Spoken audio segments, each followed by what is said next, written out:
Well, welcome everybody to part one of the Extreme Tech Challenge category finals for healthcare. So glad that you guys could come join us from all over the world. To get a sense of XTC's global community as we're getting started, um, may I have you just enter where you're from in the chat function just to see what countries are represented and where everybody's from.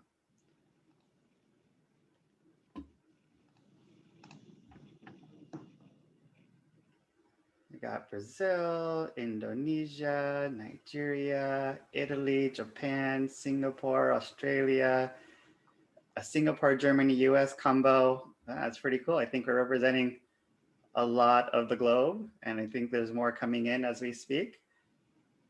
Berlin, more in Japan. Excellent, excellent. Well, welcome. Again, my name is Jay Anda. I'll be your host today. I've been a supporter of the Extreme Tech Challenge for many years and been on the corporate innovation and venture side for the last 11, working with companies including NTT Docomo, Yamaha Motor Ventures, Orange Silicon Valley, and have been supporting the innovation ecosystem around the world throughout my career. So very happy and it's an honor to be here. A little bit about the Extreme Tech Challenge. Oh, sorry.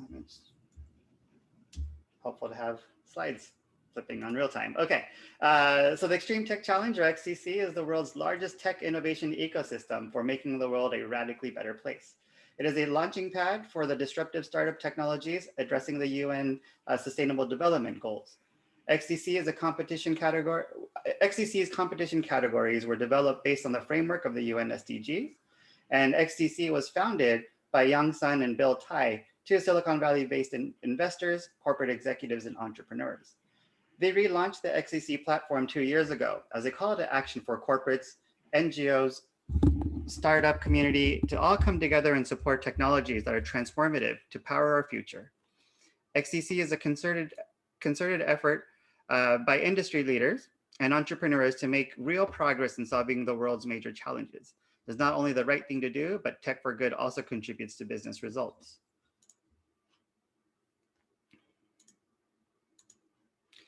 The XTC community is comprised of Fortune 500 companies, VCs, tech founders, policymakers, foundations, universities, and change makers, all working together to create a better tomorrow. Through participating, exceptional startups gain global visibility, increase access to raise capital, engage in corporate strategic partnerships, develop mentor relationships and friendships that will carry them beyond XTC.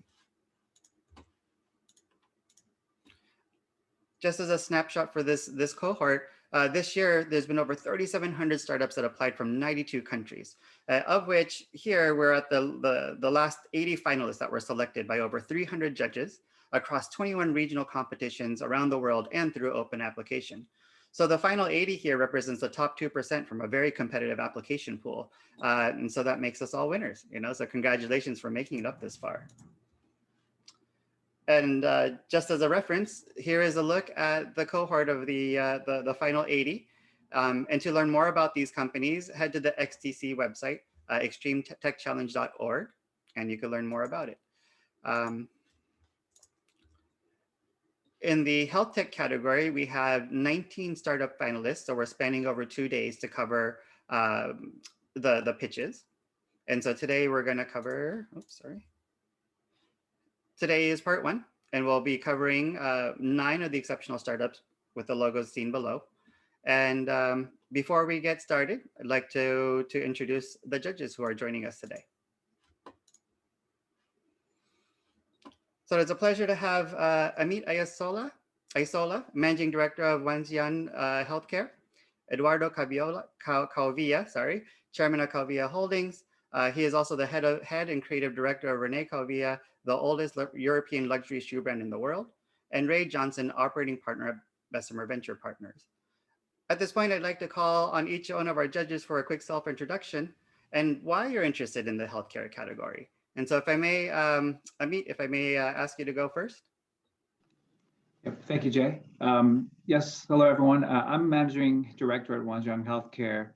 We're a Chinese automotive company specializing in automotive components, but what I'm doing is managing their healthcare venture arm. We're based out of Chicago, so we're in the US, and we've been building out a digital health focused portfolio for the last 5 years now. So we've made 26 investments 21 of those investments are digital health. And really the reason I'm very interested in healthcare, as I've been my entire career, is that we're really looking to support companies that we believe can make an impactful a genuine impact on human health from a holistic standpoint.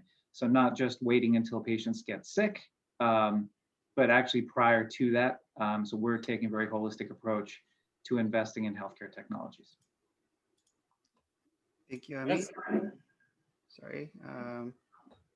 Sorry, give me 1 second here. There's Eduardo. Let's see. And Eduardo, if I may have you with a self-introduction, please. Absolutely. Hi, I'm Eduardo Covilla. I'm from Venice in Italy. The presence of the family in the healthcare system started 2 generations ago. And honestly, I started to look after this business when with my grandfather. He used to build up shoes. So shoes is in the DNA of the family from both sides, fashion shoes and medical shoes. And we are still involved with the branch of the family in this business. I started when I used to go with my grandfather in Africa and in Ivory Coast, build up hospitals, and in particular with this kind of shoes that allow the sneakers on le serpent, so the young guys that were not able to walk. And we were going there, giving shoes that they were allowing there to walk at the first time. It has been an incredible experience. And completely on another side, I've done all the steps arriving in my investment nowadays in Silicon Valley, where I manage around 20 direct investments, some of them in healthcare, some of them in health tech and whatever it is. And now I'm starting a fund of co-investments in the Bay, and the investment are focused not only in health tech but also in this business. So it's a pleasure to be here, and thank you for inviting me. Fantastic, thank you. And Ray, good morning. Hi, good morning. Yeah, I put in there USA, actually outside of Washington, D.C. in Northern Virginia area. So good to see everyone. Glad to be here. Bessemer Venture Partners is a large fund. It's actually the oldest VC in the United States, more than 107 years old now. Started from the Carnegie Steel business, and that's the Bessemer Steel process is where the name comes from. So that was a particular steel making process, and they put some money into a fund, and that ultimately later became what is now Bessemer Venture Partners. And we have a large healthcare vertical, and I think there's no better time in the last 100 years, let's say, of history, to think about the importance of healthcare as we've gone through the global pandemic and how important and how it touches everyone in the world. So it's great to see a global audience for this event. Glad to be here. Thank you. Thank you.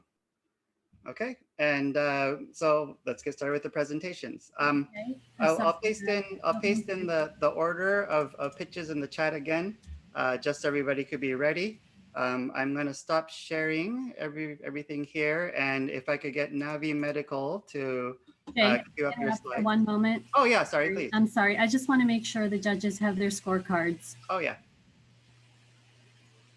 Okay. Eduardo, do you have your scorecard? Just want to make sure. Your scorecard? I don't. You don't have, okay. Can you put that in the chat, or is that yes, something I'll do it. I'll do that right now. Give me 1 moment. Okay, thank you. Are you referring to the Google Doc when yes, you see the scorecard? Okay. Hello? I think we can go ahead and start with the first pitch. I'll get this into the chat within 30 seconds. Okay, or I can look in the email and get it if you can't. Okay, so we'll have 4 minutes for presentations and roughly 10 minutes for judge questions. May I actually have you introduce yourself with your name and begin the presentation, please?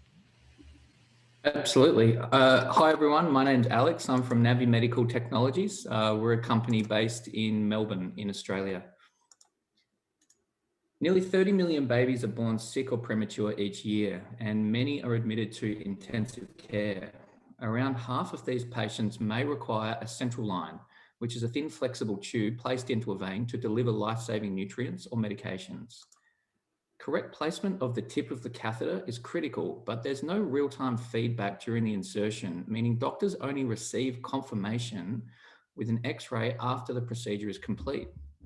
Now, this leads to a 40% misplacement rate during insertion, requiring corrective procedures to fix. And even when placed correctly, more than half of these central lines unknowingly move over time, exposing patients to complications. And these complications can be devastating to fragile patients. They have high mortality rates, and the treatment costs can easily reach hundreds of thousands of dollars. That's why we're developing the NeoNav. It's a Class 2 medical device, and it's completely non-invasive.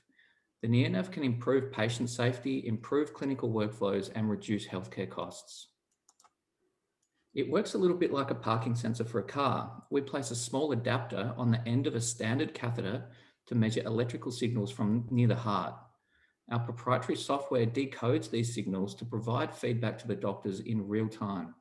Importantly, it can be used anytime after the insertion procedure to confirm the catheter is still in a safe location for use, which is a highly requested feature. Adult ECG tip location systems have been standard of care in many hospitals, but they require bulky chest hardware that just doesn't fit children. The NeoNav will be the first system designed to work with even tiny premature newborns. Preterm babies are a difficult patient group to work with, but the additional design constraints mean we'll likely end up designing a more effective product for adults as well. Our target market is pediatric procedures, since this is the largest need and value proposition. But our technology can scale to adult procedures, which is a much larger market. We'll use a standard capital and consumable business model, which can generate recurring revenues of up to $490 per procedure based on the type of use. And a preliminary health economic analysis by a world-leading research group shows the NeoNav could deliver significant cost savings to hospitals in developed markets. But this product could have a huge impact on low to middle income countries too. In fact, 66% of preterm births occur in sub-Saharan Africa and Southern Asia, regions where access to skilled care can be difficult. Through visits to hospitals in Malawi, Kenya, and Pakistan, we've directly validated that the NeoNav could help care providers deliver quick, accurate, and cost-effective treatment for millions of patients. We've built a diverse and strong team to get this product to market. Our founding team consists of biomedical engineers, commercial experts, and our chief medical officer has over 30 years of experience as a clinical neonatologist, caring for sick newborns in the US and Australia. Our board of directors has decades of experience in the medical device industry, including executive positions at Baxter, ResMed, and B. Braun. Stephanie, in particular, is a world-leading pediatric vascular access nurse who's helped define global standards of care. And our advisory panel consists of some of the most experienced technical, clinical, and engineering experts in Australia. Our progress over the last 12 months has been really solid. We've developed partnerships with 3 of the leading children's hospitals in the US. We've passed the 100 patient mark in our clinical studies, and we were successful in over $1.3 million in competitive grant funding last year, including funding from the FDA. And our prototype device is in use in the clinical setting, already delivering value to patients and care providers. Our ask today is for support and introductions with our upcoming funding round. We're seeking to raise $3.5 million and would love to hear from interest from investors or industry partners. At Navi, we're creating a brighter, healthier future for our most vulnerable patients. And if you share this vision, we'd love to have you join us on this journey. Thank you. Excellent. Thank you, Alex. At this point, may I have the judges turn on your videos and unmute yourselves if you haven't already? Let me see if I can get the spotlight thing to work. Spotlight. And spotlight. We got Eduardo, Ray. There we go. Awesome. All right, judges, questions? Yeah, I'll start with a couple quick questions. The first one is, given the amount of interest that you have and the traction that you've gotten, the idea of desiring introductions, do you see, I mean, that to me is an indication that in the VC business or in the money, in getting the money, that there may have been some problems. So A, do you see any early indications that people are eager to give you money if you've talked to folks? And then two, what are the use of proceeds and how did you derive that particular funding amount of 3.5? Yeah, sure. Let me answer that. Maybe in reverse. The use Okay. of funds will be predominantly for product development. So this tranche of funding, or this round of funding, is going to reducing the technical risk by developing the final stage of our product with an ISO 13485 accredited design firm. And then the next round of funding will go towards a larger clinical validation study for FDA approval. We're just about to kick off our round. We haven't formally opened it, so we haven't sort of had any. So you haven't really tested the waters yet to know how much. Right. Yeah. We haven't had very many rejections because we haven't sort of. Haven't had. Okay. Okay. Sounds good. Thank you so much. Yeah, Alex, really good presentation. My question is more about the patent portfolio. Could you talk a little bit about the IP that you've developed and in what stage you are with kind of getting that IP granted? Absolutely. We have a patent on the first patent family that we have relates to the use of machine learning techniques in ECG tip location. Importantly, that isn't limited to just pediatric patients. That covers all patient groups. That patent family is at the national phase filing stage. So we've filed that patent in 6 key regions, including the US, Europe, EU, Australia, Japan, and China. What did I miss out? And Canada.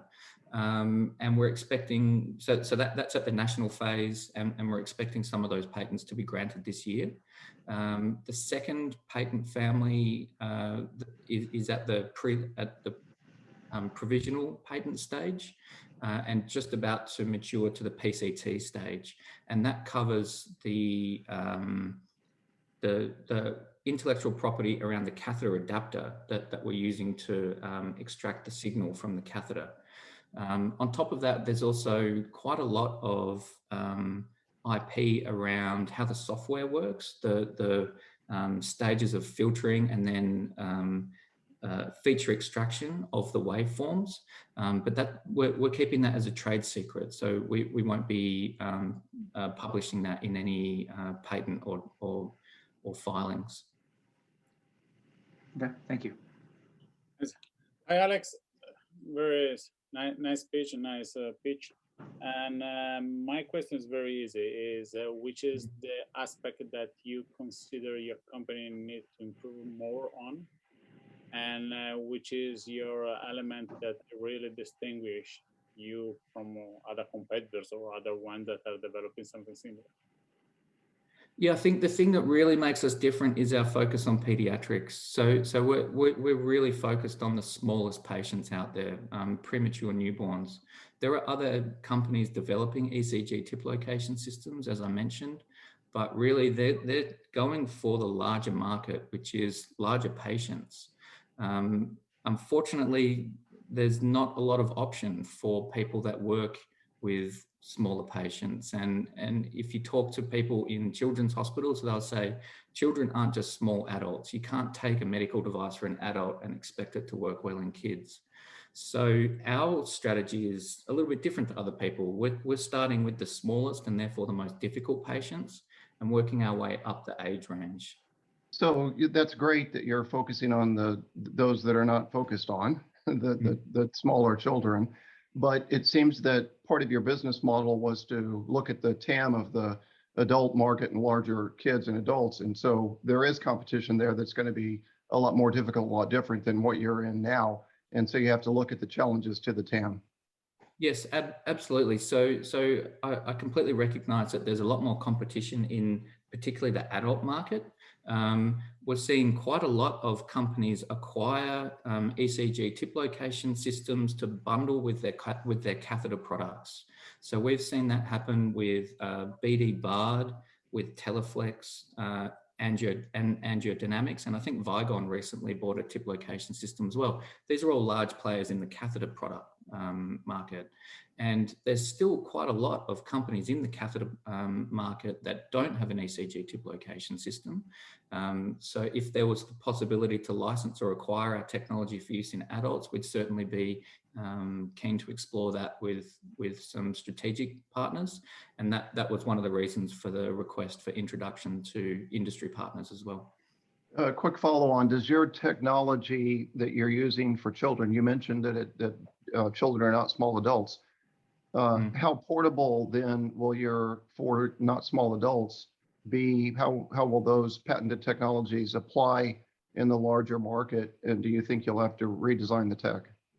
That's a really good question. So we've seen that you can't just take a device for adults and expect it to work in smaller patients, but it does work the other way around. The design constraints that we face for children necessitate that our engineering and that our software development has to span a range of patients. Let's consider newborns through to older children might be 500 grams through to 50 kilogram patients. So that's a really large range of patients in the pediatric market. There's nothing to stop our technology working really well in adults, apart from gathering data and actually training the software to work on those patients. So we're really hopeful that we can gather data in adults and then actually expand our technology to work in the adult market as well. Yeah. Alex, as a follow-up to Ray's question, when you migrate from the pediatric market to the adult market, will your differentiation still be there? Because right now it appears that your differentiation is really because you're going after smaller patients with less room for error. Will there be competitive differentiation once you migrate to the adult market, number one? Number two, and this is an unrelated question, could you be the Switzerland in the marketplace where you're basically saying, we'll just sell our ECG tip technology to any company that's offering up a catheter, to your earlier point? Or is there something special about your catheter as well, where it ideally should be packaged together in all situations? We're not designing a catheter. We're completely catheter agnostic, which actually separates us from some of the other companies in this space in the adult market.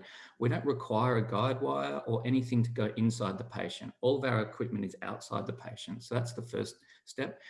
I actually see that there's quite a lot of room to work with manufacturers who currently make clinical ECG machines. It would be relatively straightforward for us to include our software on their machines, and suddenly, Philips, GE, or Draeger could have a differentiation in the ECG market.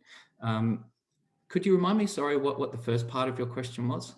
Sure. So the first part of the question is, when you migrate over to the adult market, will you be able to maintain the competitive differentiation? Will there be something about your product that's better than all the other products that are going after adults? Yeah.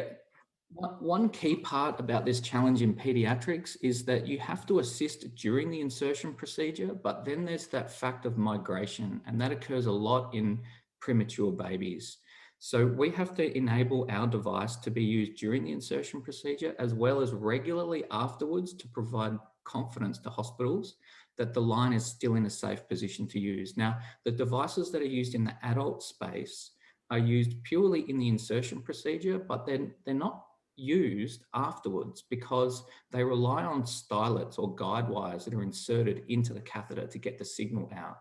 Because we don't have the guide wire or stylet, we can still be used afterwards to confirm that the catheter is in a safe location. So we've talked to hospital in the home nurses, people who have central lines for chemotherapy would really like this technology so that hospital in the home nurses can reevaluate patients at home and determine that the catheter is still in a safe location to use. So there's still definitely a value proposition that's quite unique into the adult market. All right, we're at time. Thank you, Alex, for sharing.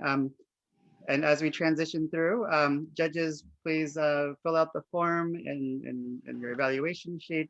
Thank you for stop sharing. Up next is Brazon Therapeutics. Bryson Therapeutics is commercializing novel drug discovery solutions to treat rare diseases. Let's see.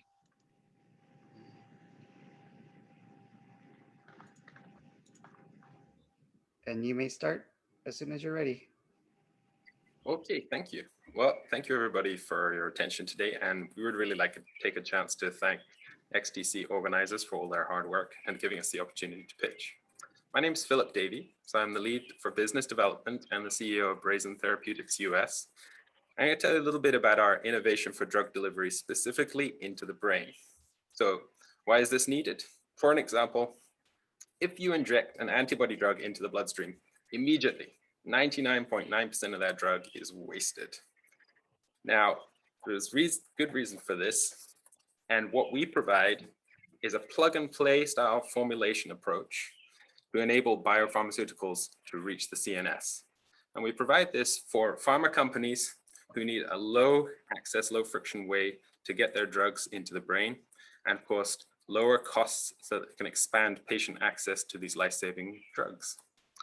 What differentiates us is the fact that we can package far more drugs per carrier vehicle than anyone else in this competitive field.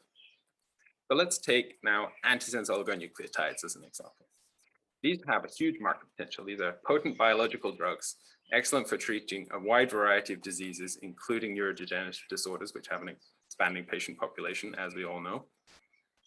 It's already a $2 billion a year market. And what we're aiming to capture is the delivery market for these drugs. And that's because presently they require direct injection of the drug into the spinal cord in order to reach the brain. This is because of the presence of something called the blood-brain barrier. So let's take Spinraza, Biogen's wonder drug for spinal muscular atrophy. Now this significantly changes patient lives. However, with all their efforts, they've reached 227 treatment centers throughout the US for a patient population of around 1,200 patients. And if you can imagine trying to expand this with specialist care out to hundreds of thousands or even millions of patients, you can see that it's going to be a challenge quite quickly.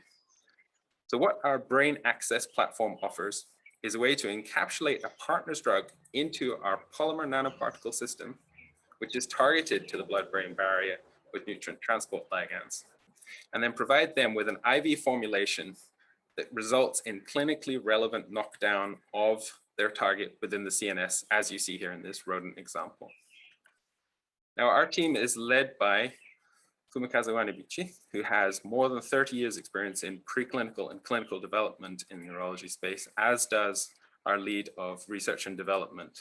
And we're very lucky in getting support from Takanobu Nishibuchi, who has successfully taken 2 companies to IPO in Japan, with, of course, myself leading the business development side. Now, in Japan, we have already established 3 venture capital partnerships who've helped us get this far. We've raised a total of about $7 million. This has allowed us to establish regional IP, which we're extending right now with additional IP around the core technologies. We're planning to scale our platform for antisense delivery in the next 3 months, and then further expand it into other areas such as messenger RNA, antibodies, and peptides, with our final goal being to reach best-in-class DDS for CNS diseases and expand growth of our company with licensing of assets we are developing in-house. So what we're looking for is further investor partnerships to help with this platform expansion and, of course, to get to human clinical trials in the next 2 years. And then more technology partners. So pharma and biotech companies who have drugs that are developing for the CNS and need a solution to get their drugs across the blood-brain barrier. So thank you very much for your attention, and I look forward to your questions. Thank you, Philip. Judges, if I could have you guys, if you all unmute yourselves, and whoever wants to ask questions first.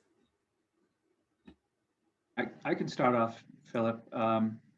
Thank you for the presentation. I have a very kind of high level basic question here, which is, what are the challenges or what are the outcomes today when trying to cross over into the CNS, trying to cross over the blood-brain barrier? And what is the impact on the efficacy of drugs today, not using your solution? Sure. So with small molecule drugs, traditional urology drugs, they can diffuse to a limited extent. Most of them actually can't, which makes the selection process harder. When it comes to biologicals, it really depends on the modality. So for antibodies, you can get up to 0.01% of whatever dose you provide the patient, which means you're wasting the majority of a very expensive drug.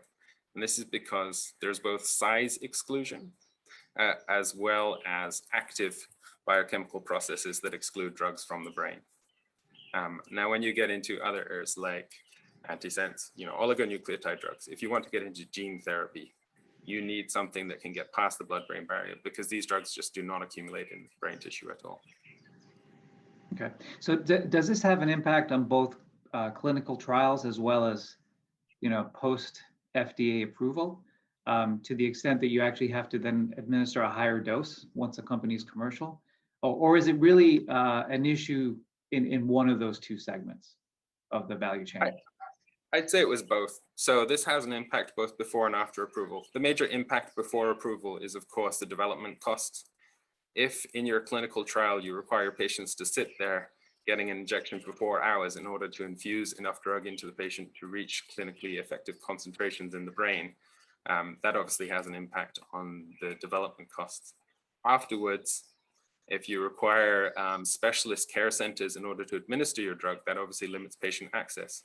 So these are usually places like research hospitals or very specialized patient advocacy clinics that have been set up, which means only those patients who are immediately adjacent to them are going to get the first access. If you want to expand out from there, especially in a global market, moving to an IV solution means enabling a much wider variety of medical attendants to provide those solutions.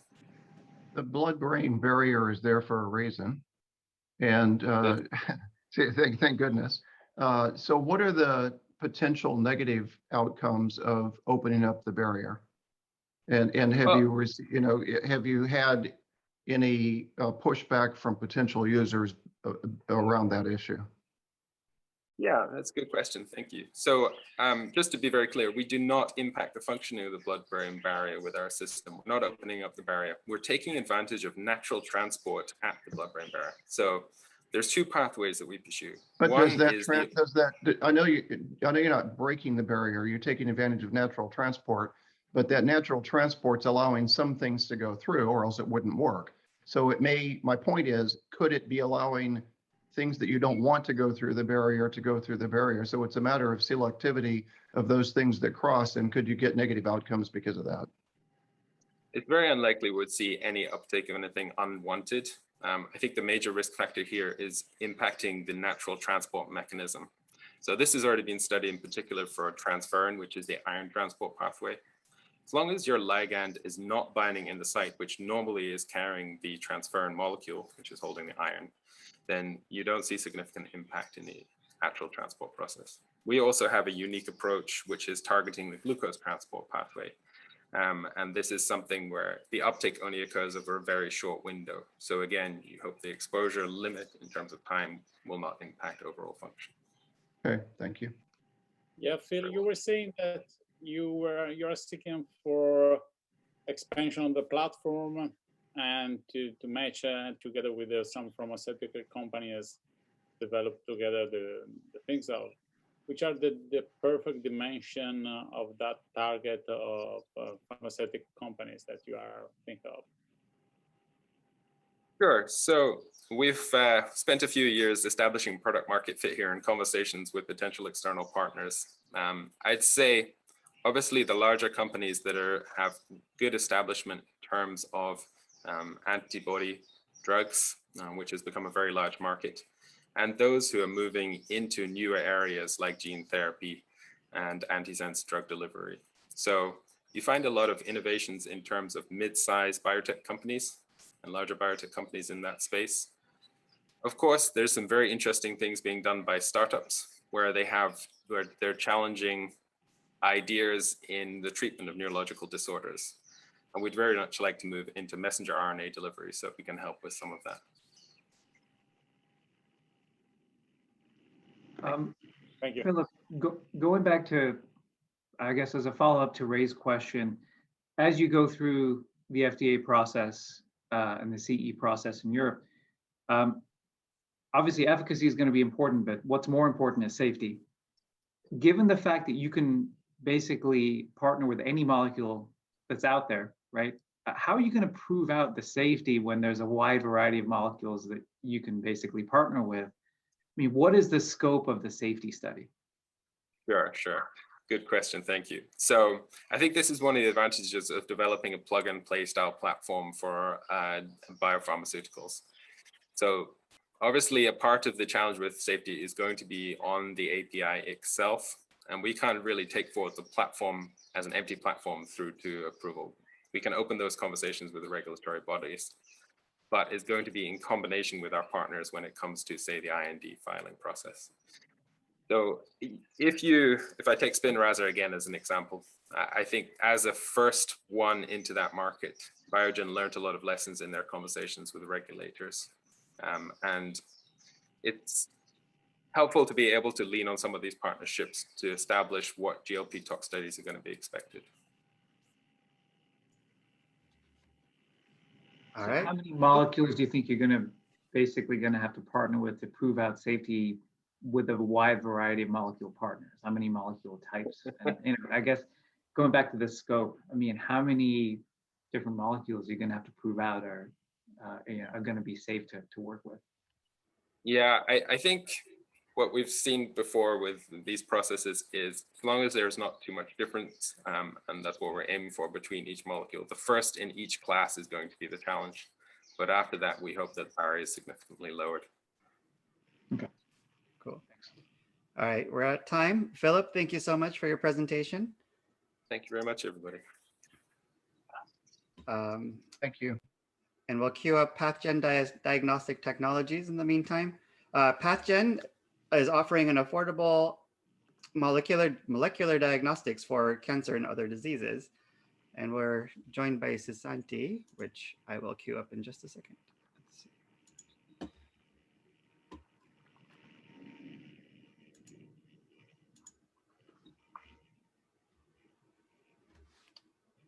Okay, whenever you're ready. Oh, you're on mute, by the way.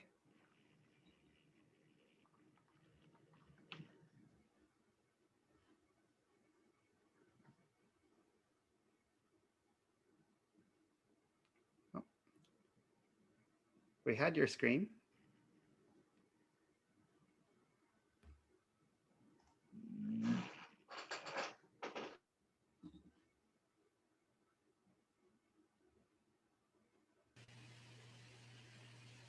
Can you hear me all right? I could hear you perfectly fine. Sorry, there's a bit glitch here in the system, but I'll try again. Bear with me, please. Sorry. No problem. Take your time. There we go. We see your screen now. Yep. Okay. So, yep. I'll start. Hi, I'm Santi. I'm CEO and founder of PathGen Diagnostic Technology. We are providing low-cost PCR and digital pathology-based molecular diagnostic platform for cancer. Our vision is to achieve global equity in precision medicine. There is actually an urgent need for molecular tests for cancer in developing countries, which I have firsthand experience. I'm a PhD qualified cancer researcher. In 2014, in the middle of working on my research in my home country, Indonesia, I was diagnosed with stage 3 colorectal cancer. At that time, I had so many questions like, why me? I'm quite young. My cousin was diagnosed with cancer too, so is this disease inherited in my family? Are the medication given to me effective? I know that many of patients with same condition as me would ask the same question. This can be addressed by molecular diagnostics, but it's hardly available in Indonesia. We know that cancer treatment is expensive, so it is important to do it right, especially in developing countries where the money is tight. Emerging technology like next generation sequencing is still not feasible. On the other hand, the current COVID-19 pandemic has increased access to PCR systems worldwide. Our product disrupts cancer management as point-of-care diagnostic tool for guiding therapy, detecting familiar risks, and predicting prognosis.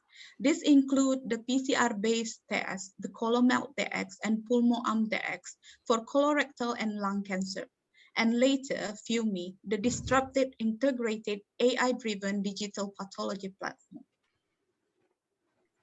Our solution would impact 72,000 patients in Indonesia alone and save $22 million for ineffective therapy per year.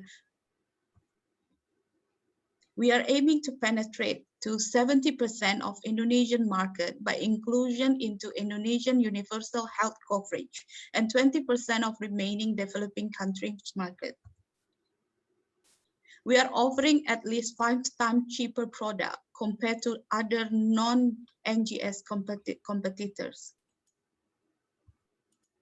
Currently, our traction focus more on the ColoMap-X, the molecular test for colorectal cancer. Using the $100,000 grant received last year from Islamic Development Bank, clinical validation in UK and Indonesia show 100% concordance with much expensive reference method. Our surveys show that 90% clinicians positively anticipating the product. Early implementation will be in the fourth quarter this year in Indonesian National Cancer Center, followed by scale-up and commercialization as in vitro diagnostic test at the first quarter of 2022 in collaboration with Bio Farma, Indonesian state-owned biotech company, one of the largest in Southeast Asia. Then within a year, the forecasted revenue will be around $1.2 million. We are collaborating with key industries for commercialization of our product, and income will be generated through royalties or shared profit. PatGen has my unique insight as both survivor and cancer researcher. The team is supported by young and driven research and business development talent, as well as world-leading scientists, clinicians, business managers from UK, Australia, and Indonesia as advisors. PatGen is benefiting from strong ecosystem between academia, industry, policymakers, and communities to make significant impact in healthcare sector and support UN SDGs goals. We are raising $1 million seed funding for 2 major goals: commercialization of the first iteration of our product and development of the automatic system, including our digital pathology solution for wider market reach. Please join us in this early and exciting stage, because if you talk about tech for good, then you would be talking about PatGen. Thank you. Thank you. Judges, if I may have your video and unmuted, and whoever wants to take the first question. I would like to thank you, Susanti. I would like to ask you if you have already had some result in some kind of cancer instead of others. If the analysis, if the whatever is more prominent in a certain specific kind of cancer, or if something that you are applying generally, and which is the toughest difficulties that you face off in the beginning, and what have you step up? Yeah, so we are in a pre-seed stage right now. So we are raising funds for our seed funding. Our first and flagship product will be the target molecular diagnostic test for colorectal cancer.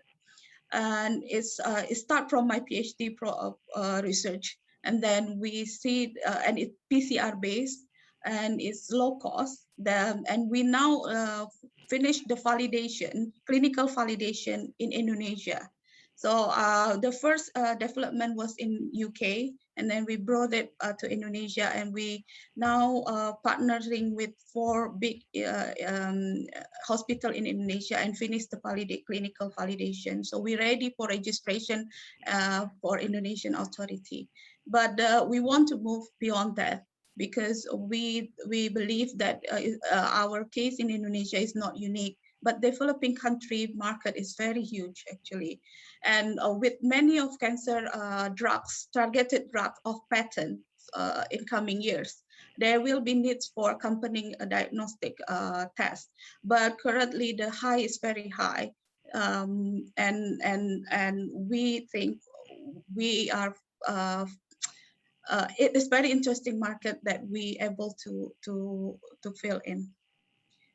So I hope I answer your question. It's in colorectal cancer and lung cancer first. Thank you.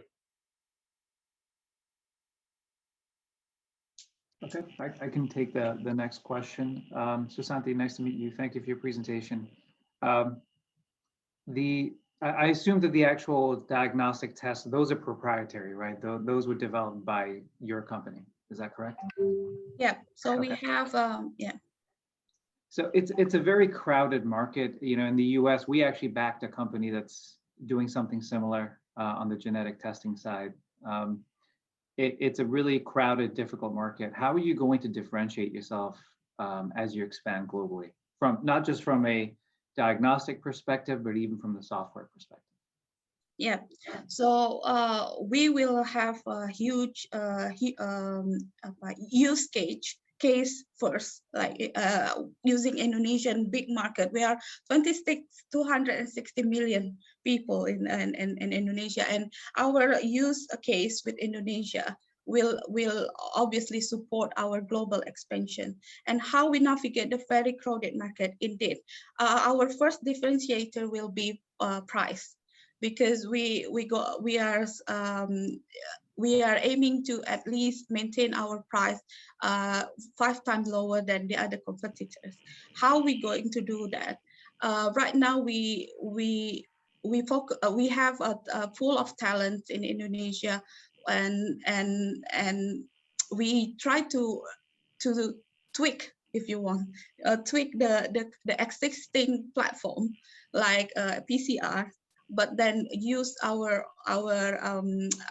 knowledge to be able to generate a product that is cheaper and easier to use.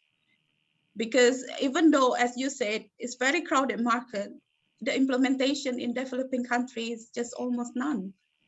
If you're able to achieve a 5 times price reduction with more or less equivalent performance, the rest of the world market that can't afford the 5 times greater, that could be Indonesia, of course, which is a huge market. It could also be India. It could be Southeast Asia. You know, you're looking at a very, very large market if it works as well. And so you have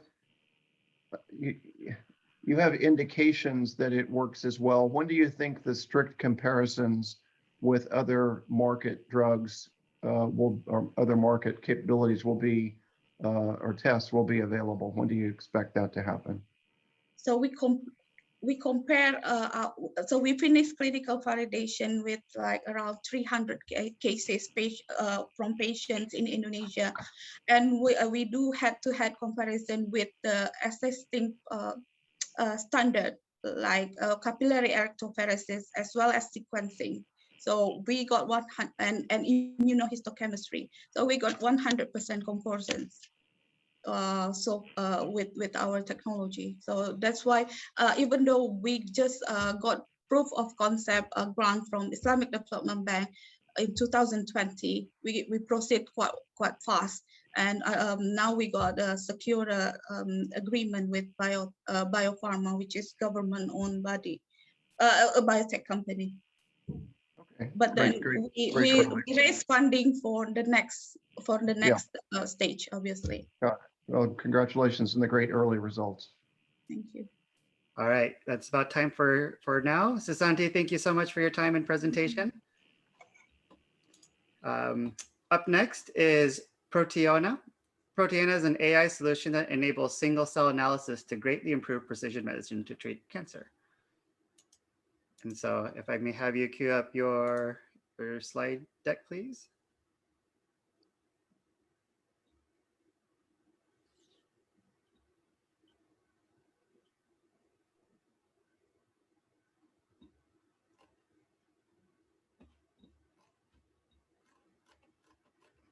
Is there someone from Proteona coming? So yes, I'm here. I'm trying to Andreas, share. nice. Sorry, I saw you. I should have looked at your background. How are you? Very good. I'm trying to share my presentation. Okay. But it apparently doesn't go through. I should have access. Yes. Let you tinker a little bit. Yeah. Give me a second. Yeah, no problem.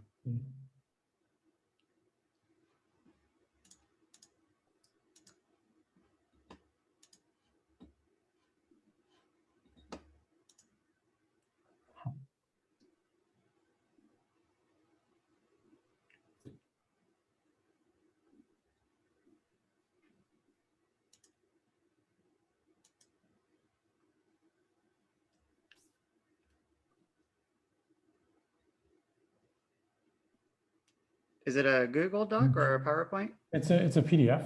It's a PDF. It Do you want actually- to perhaps email it and we could switch orders with the next presenter and queue Yes. you? Yeah. Thanks a lot. Yeah, no problem. Andreas, I just sent you Jay's email as well in Zoom chat. Yes. Perfect. Okay. Thanks a lot. Sure. So let's pause you for a second. We'll come right back to you, Andreas. Cool. Okay. So then up next is actually GENETIKA Plus. GENETIKA Plus is developing a personalized medical testing tool to better treat depression.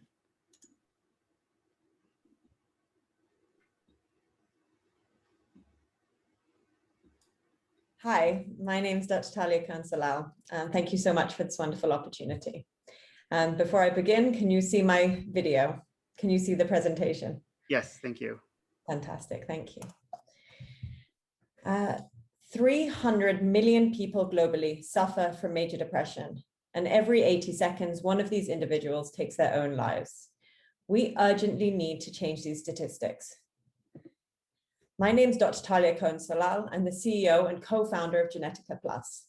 I spent more than a decade of academic research across Oxford, UCL, and Columbia universities looking at the underlying causes of mental illness. And I'm joined by my co-founder, Dr. Daphne Leifenfeld, also a PhD in depression, junior faculty at Harvard, and most recently the head of precision medicine at Teva Pharmaceuticals. Nadav Askari, our CTO, who spent more than 10 years at Merck and brought more than 120 products to the market. And Josh Schulman, our SVP of Partnerships and Innovation, who's brought CE approval and FDA designation to companies he represented. We also have an amazing team of scientists and product and scientific advisors, including Jeff Bush, who's brought products like ours to reimbursement in the US, and Maurizio Fava, the Director of Psychiatry from Harvard University. So how are we solving the problem of major depression? Well, when treating a patient with depression, the physician must choose from one of over 70 different medications. And as each medication takes 4 to 6 weeks to test, the patient loses months to years of their lives, or even their lives, searching for the right treatment. At GENETIKA Plus, we're matching the right drug to the right patient from the start. And taking this period of trial and error testing out of the patient and into the lab where it belongs. We take a simple blood draw, which combines the patient's genetics, their patient history from a questionnaire, and their unique neurobiology to create a personalized recommendation to the physician for the right medication. So what is that unique neurobiology?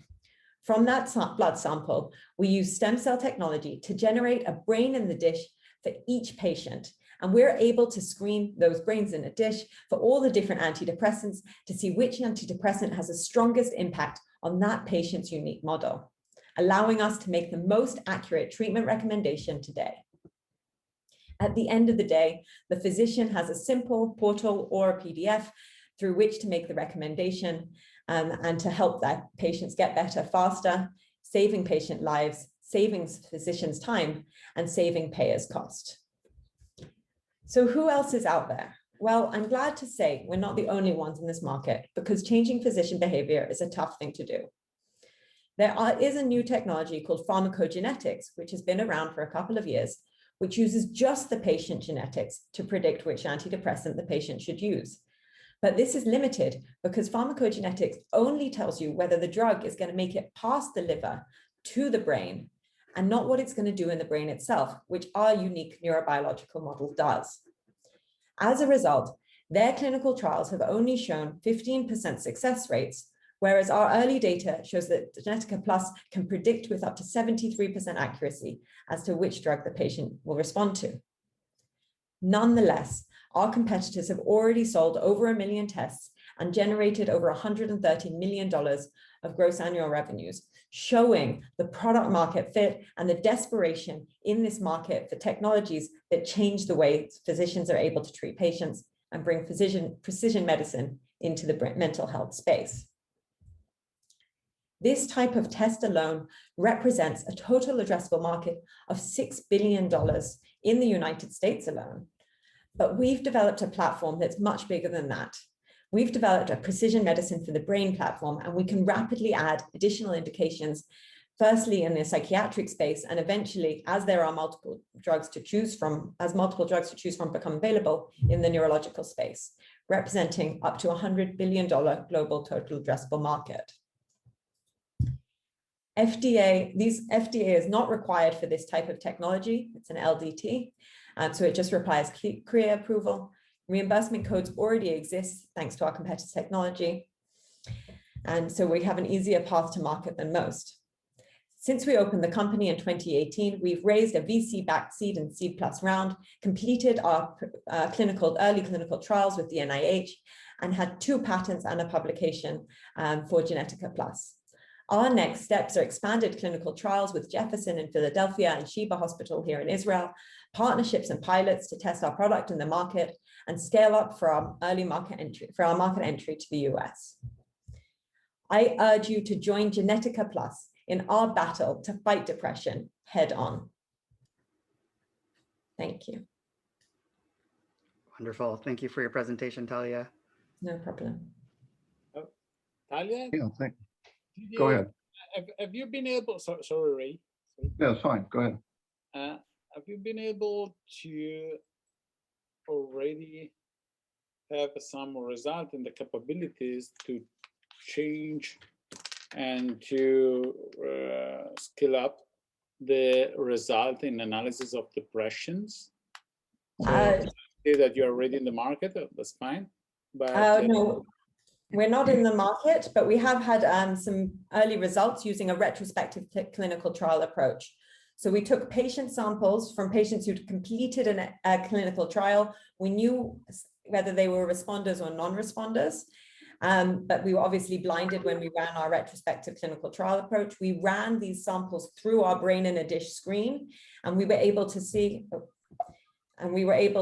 a clear indication whether the patient was a responder or a non-responder, and we were able to demonstrate this across 3 different classes of drugs and across 3 different groups of patients. And so some of that data is in our publication in the peer-reviewed journal by Nature Publications Translational Psychiatry, and some of that is in our 2 patents that we filed. And so on to go forward into new cohorts. First of all, congratulations on addressing this area. This is an important global topic, and it's gotten worse over the last year and a half, as you know. So it's a great area. When do you think the next stage, to follow on from Eduardo's question, when do you think the next stage of efficacy proof will happen? So yeah, we're already initiating these 2 trials, one in the US and one here in Israel, to expand our patient cohort. So that will show that we can demonstrate this in different groups of patients, and our prediction validity in distinct kind of backgrounds and distinct collection methods. And then we'll be going into pilot studies where we can start to actually also collect some of that economic data to accompany this, to show how we're both saving lives and reducing payer costs. Can you give me notional dates for those 2 timelines? So we'll be completed with Jefferson and Sheba within a year, and the pilots we want to start within a year. And we want to enter, and we call the pilots like a soft launch as well, and a bit more user testing and understanding the physician's journey. But our real market entry, we are aiming for 2023, the middle of 2023. Okay, thank you so much. Talia, thank you for the presentation. Really, really impressive what you've done so far. Quick question about the brain in a dish, because it appears to me that that's really maybe the biggest moat that you can build in terms of your competitive differentiation. And correct me if I'm wrong on that one, but at a very high level, how does a brain in a dish work? Right. So that was what I spent about 5 years kind of developing some of the leading technologies at Columbia. That's not where the patents are about utilization of that brain in a dish and the biomarkers we've created, just to clarify. But basically what we do is we use the advent of human-induced pluripotent stem cells. So the fact that we can take any sample from a human body, which has a nucleus, so a blood cell's fine, we can turn it into a stem cell, which has the ability to become any type of cell. And then we push it down to being a neuron. We don't just push it to being a neuron, we push it to being a neuron in the frontal brain, frontal cortex. And that's the area most affected in depression. So what we then have is an in vitro model of the patient's brain. And, you know, typically you could only practice great precision medicine in spaces like cancer, where you had a biopsy to test or understand or explore. And now what we're using HIPSC technology, this stem cell derived brains in a dish, we're using it to practice precision medicine in a previously inaccessible tissue. So once we have these neurons, we can put them into many, many different wells. We put them onto 94, 96, and soon 384 well plates.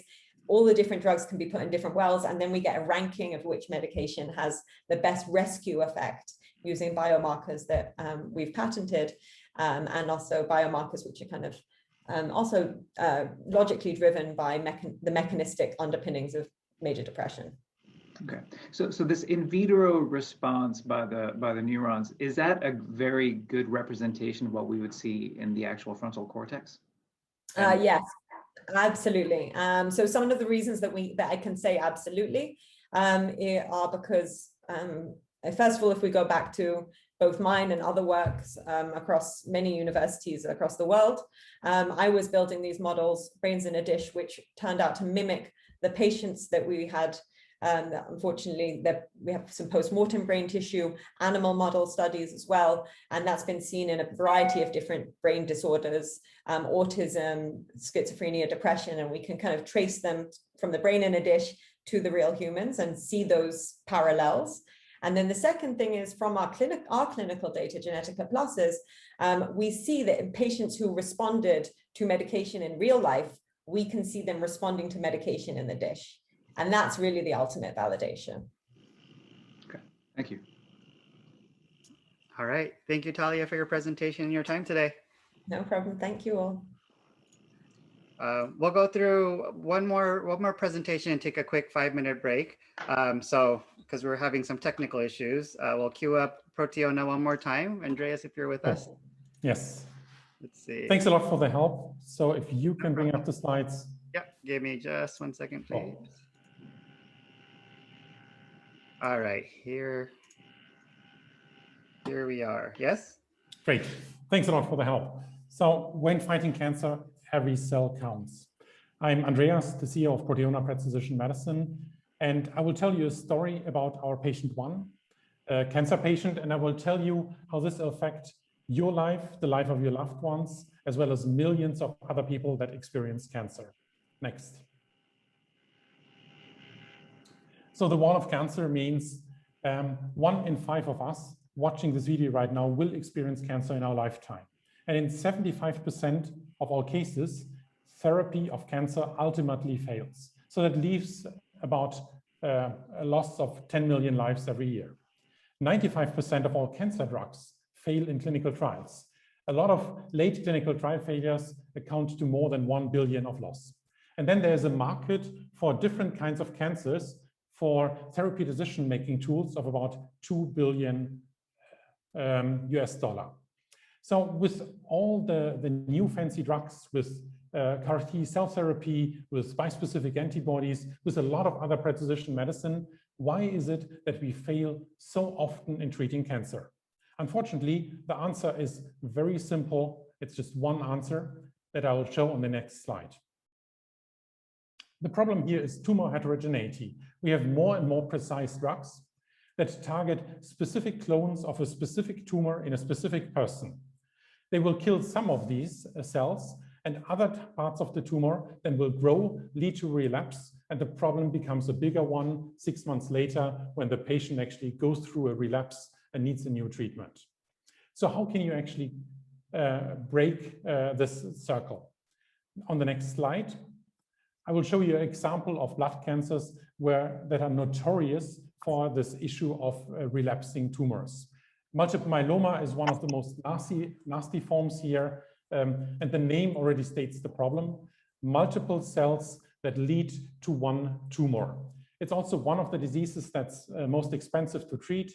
Treatments are up to $500,000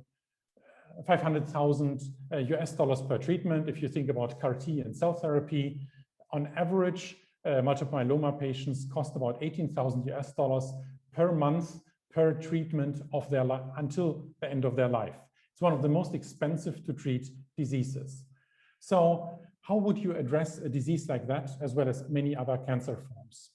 So in order to find a cure for a cancer like that, you would have to look into every person, into every tumor, into every cell, identify every mutation, sequence every mRNA, and measure dozens of proteins to learn everything possibly you can teach about the tumor. And then mix all this knowledge, use artificial intelligence in order to attack every individual cell of this tumor. That could be 10,000 cells with 300 mutations, 3,000 mRNAs, 70 proteins, 200 known therapies. That would be 40,000 million data points for one single sample of one tumor in one patient. Sounds like science fiction, sounds like not possible. No, that's exactly what we are doing. That's a solution that we provide on the next slide. So what we do is single cell multiomics on the wet lab side as well as on the dry lab side. We created a platform that combines the knowledge of total mRNA with cell surface proteins, as well as detection of mutations, combines this knowledge from the Escape Proteoma platform with MapCell artificial intelligence into a large database that basically asks the question for every single cell of a tumor biopsy, have we ever seen this cell before? Was it ever treated in any of our previous experiments, in any databases that we developed together with pharma companies, or in any databases that are public knowledge? And how would you treat this individual cell? And then we go to the next and the next and the next cell until we come up with the best treatment. And now it's really next. So we've tried that 2 years ago with our first patient at the National Cancer Center in Heidelberg. We were amazed that this approach for a late-stage multiple myeloma patient was actually the right one. It led to a therapy that led the person to survive the next relapse. Going to the next one. Next. This first patient became now 400 patients in partnership with 3 large clinical centers in the US, in Europe, and in Asia. It led to 3 patent families filed globally. It led to a database with 1 million single cells that we currently host in addition to databases that are publicly available. We built up collaborations with 3 leading pharma companies or biotech companies, and we partner right now with 10 of the leading key opinion leaders in hemato-oncology. Our solution for multiple myeloma will be one that will also apply to hemato-oncology as well as to solid tumors.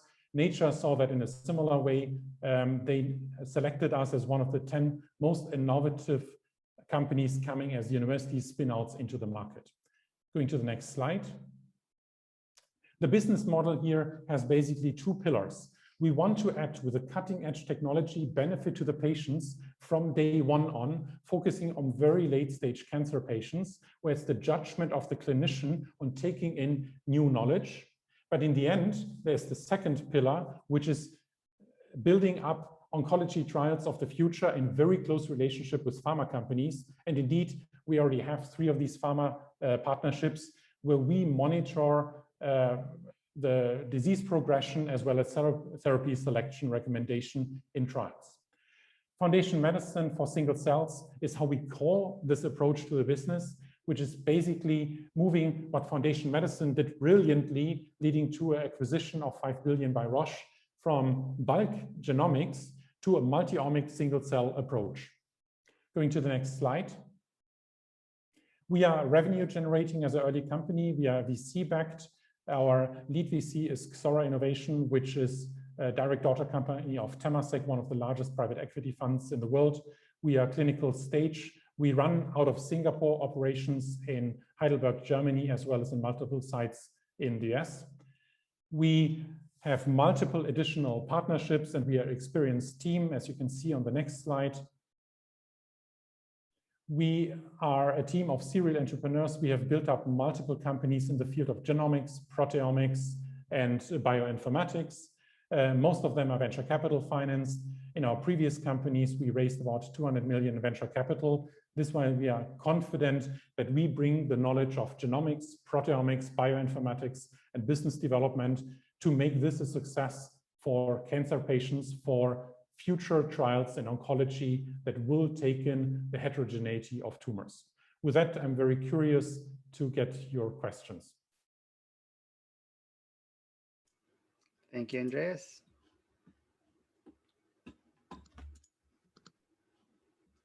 Judges, if I could get you back on video, thank you. Okay. Yep. If anyone has a question, please do. Andreas, nice to meet you. I can kick it off with a question. What happens if your algorithm basically is trying to make a decision between two different medications? I guess what is the decision tree at that point, where there are maybe one or two, maybe even more medications that all appear to be addressing, some of the various cancer cells that are in the body? Excellent question. So we don't make the decision for the exact treatment. That's always the medical doctor doing that. We basically tell which known structures are on which part of the tumor cells with successful therapies in the past. And then it's down to medical expertise. And at some point, there might be other algorithms that do that. We will not override medical decisions here. And also at this current stage, we cannot. So this is not at the stage of a companion diagnostic. We envision that that could be the future. But right now, we try to flag anything that we have not seen before. We often also discover different subsets of cells where it's not very clear. And that, in the end, is very interesting, very relevant clinical knowledge. There's a recent Science Advances paper, for example, where we share some of these kind of findings. Okay, but is there a potential scenario where the oncologist looks at the report and sees, okay, there are multiple drugs here that I could potentially recommend? How do they then make that decision? I mean, what kind of, obviously your report is giving them the results of your actual test, but in terms of additional guidance, is there any, or is it really the oncologist has to figure it out by him or herself? I can tell you the status quo of multiple myeloma, which is one focus area.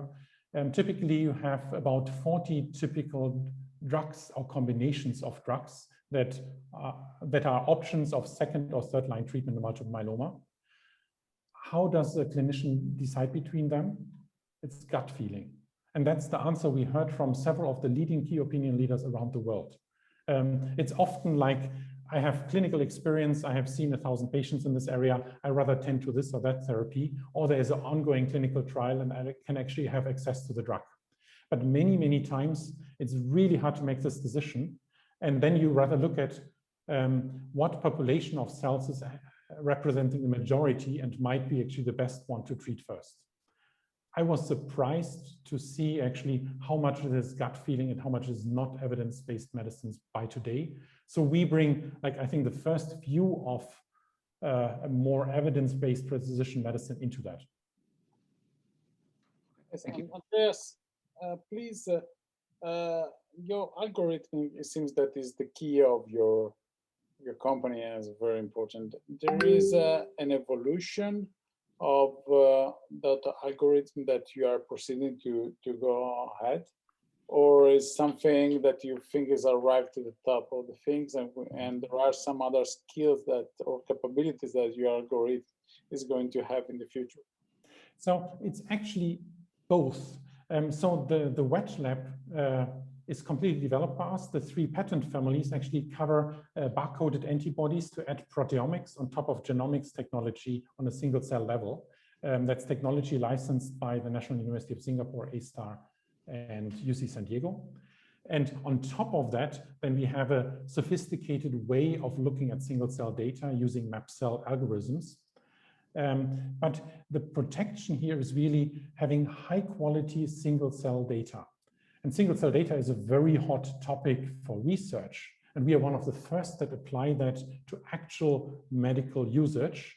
And the quality of your data basically allows you to use artificial intelligence. And I think what a lot of competitors do here is building better algorithms, but not building up better wet lab data. And I think in a case like this is not going to work. So we really make sure that both levels of quality actually improve at the same time. So we built up like own lab facilities. For right now, one in Singapore, there will be one in Europe and in the US following. And at the same time, we curate our database together with leading clinicians as well as with algorithms. And that's, I think, the mixture that will make the difference. Good. Thank you.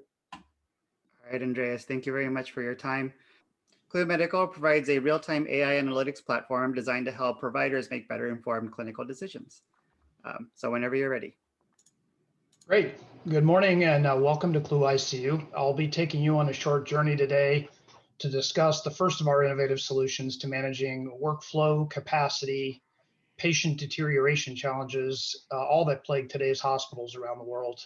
My name is Mitch Steiner. I am Chief Commercial Officer of Clue Medical based in Dallas, Texas.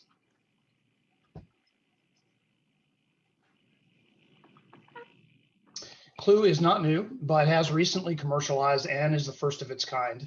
COVID was an accelerator for us as ICUs around the world reached capacity and scrambled for solutions to a massive change in the way critical care was managed.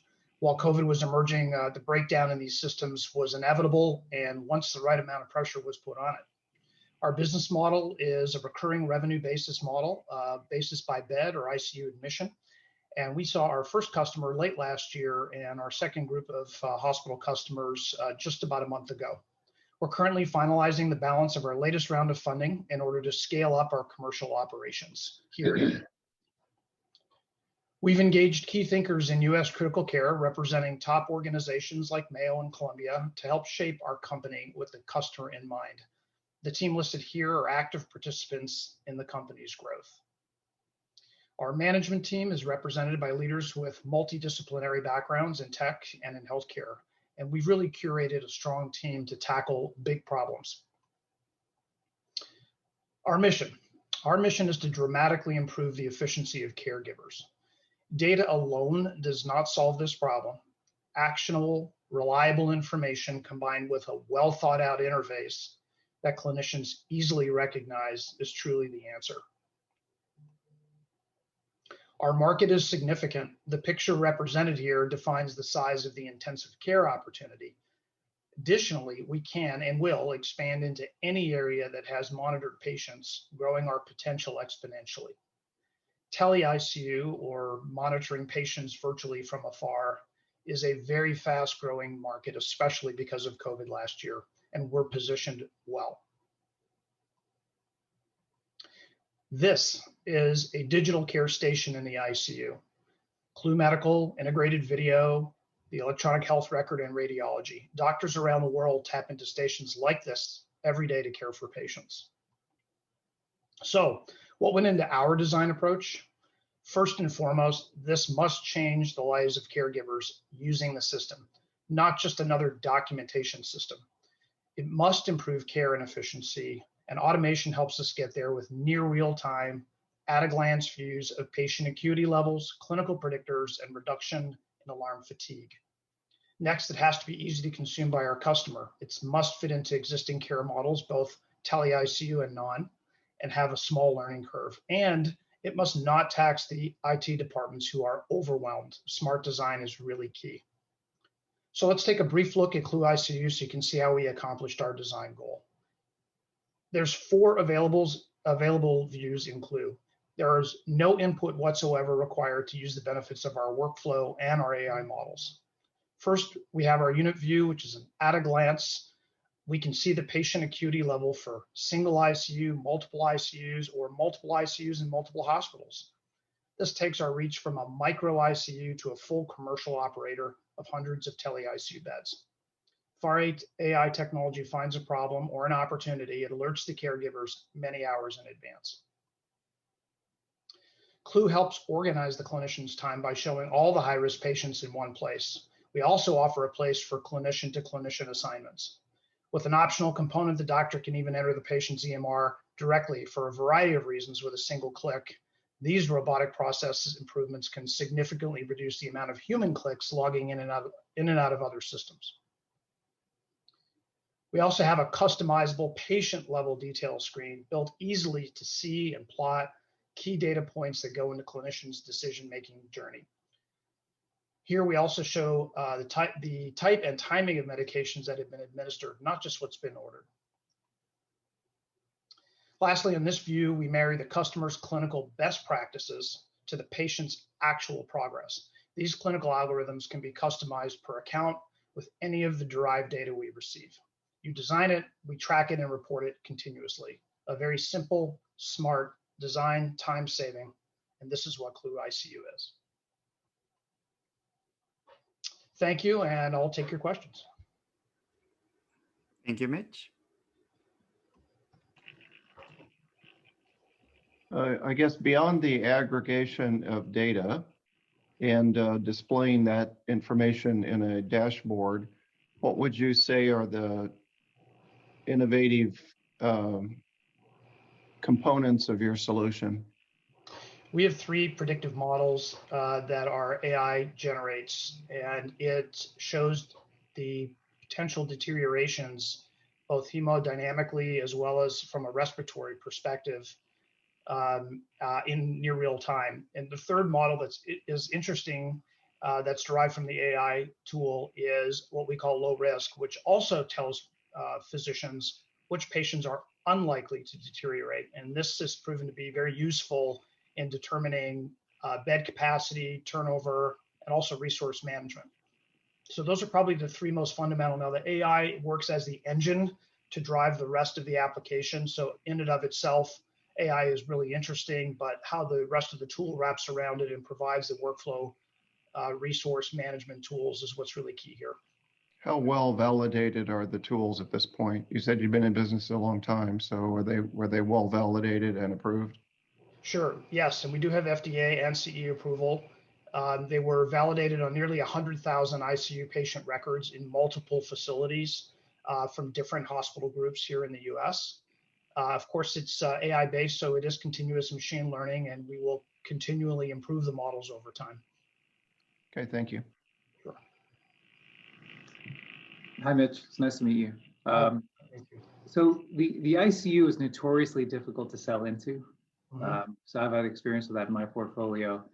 How are you actually positioning the company? Is it a outcomes improvement solution? Is there an immediate ROI that the ICU can see, within 3 or 6 months? I'm just trying to understand what your actual messaging is when you're trying to sell into the ICUs. Sure, great question, thank you. I think that's also evolved a little bit over time, especially thanks to COVID last year. Workflow and resource management in the ICU is an absolute driver now. I would say before that, it probably would have been more around immediate outcome tools. But today, all hospitals are having to do more with less, especially when it comes to ICU and intensivists and critical care nurses. So what's evolved since COVID and during COVID, as we began to launch the company, the messaging has changed a little bit in that we're focusing heavily on providing a tool for the caregivers to be able to see more patients, to be able to identify faster patients that are deteriorating, rather than trying to manage 100 or 150 patients with all the same data and lots of alert fatigue. So workflow and resource management tools are the key drivers and the key messaging. Yeah, thank you. Mitch, for me, everything has been quite clear.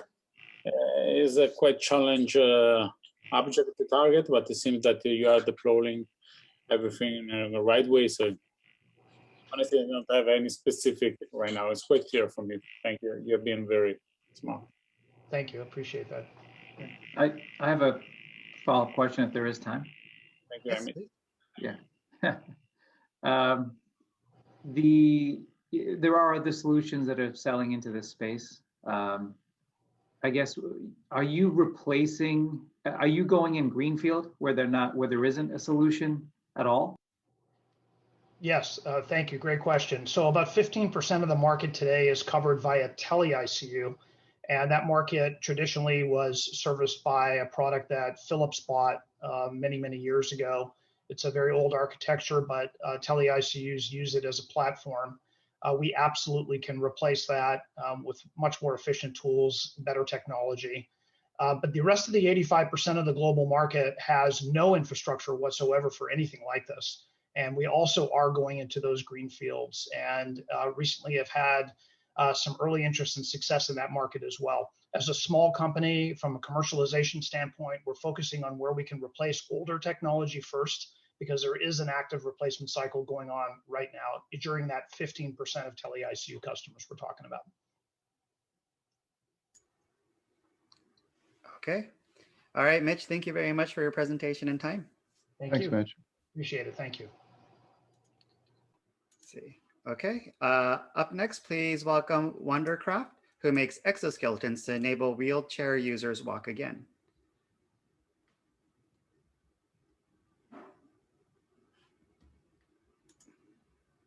Hey everyone. Everyone hears me?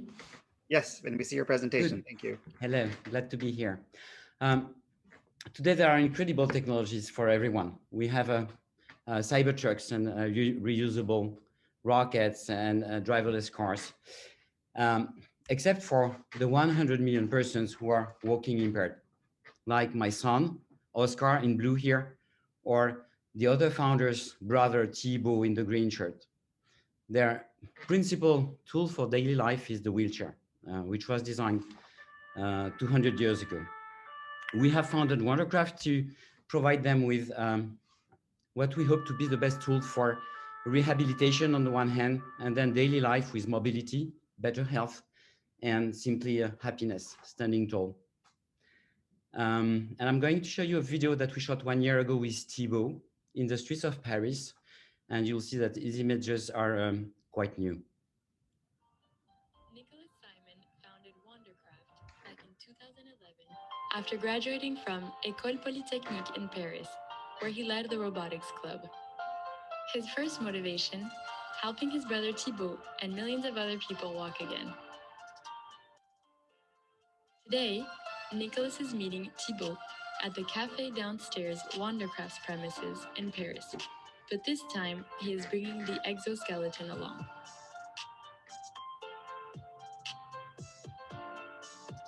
Self-stabilized, the robot can already wander freely in the street, walk upstairs, and steer around obstacles. Soon enough, Thibaut will trade off his powered chair for the personal version of the exoskeleton, more agile, faster, and 50% lighter. Wondercraft, ordinary life for extraordinary people.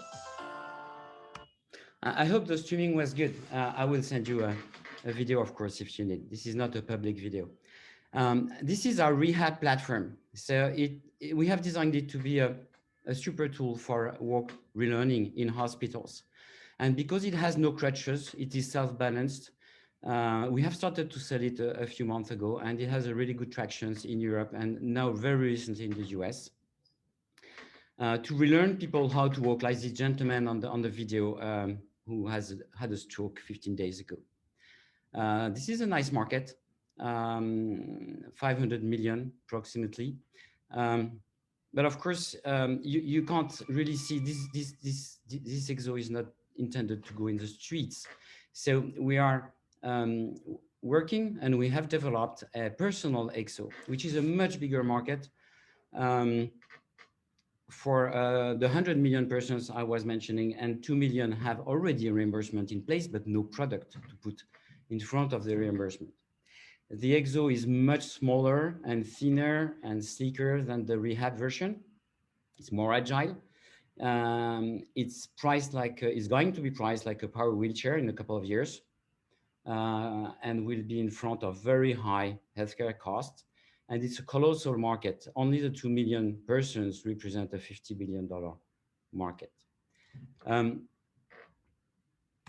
We are ahead of the rest of the industry, as shown on the video here, where Kevin, who is our test pilot, will do pretty much everything you have to do in an apartment. So now we're focusing on street usage. Even with a heavy, old, quote unquote, version for rehab, he's able to do things that you can't do otherwise, like cooking or sitting at the table, standing up from a bed, going to the bathroom, etc. We master dynamic walk algorithms and AI better than any other, I hope, better than any other commercial company. But on top of that, we have a growing database based on 10,000 users. That is a hard to catch advantage. We have 30 patents. We are market approved in Europe and soon in the US. We're in Paris, France, and I'm welcoming your questions. Thank you. Yeah, thanks. Thank you for the presentation. Obviously, this is an important area for you personally, so good to see that you've translated that into a business opportunity.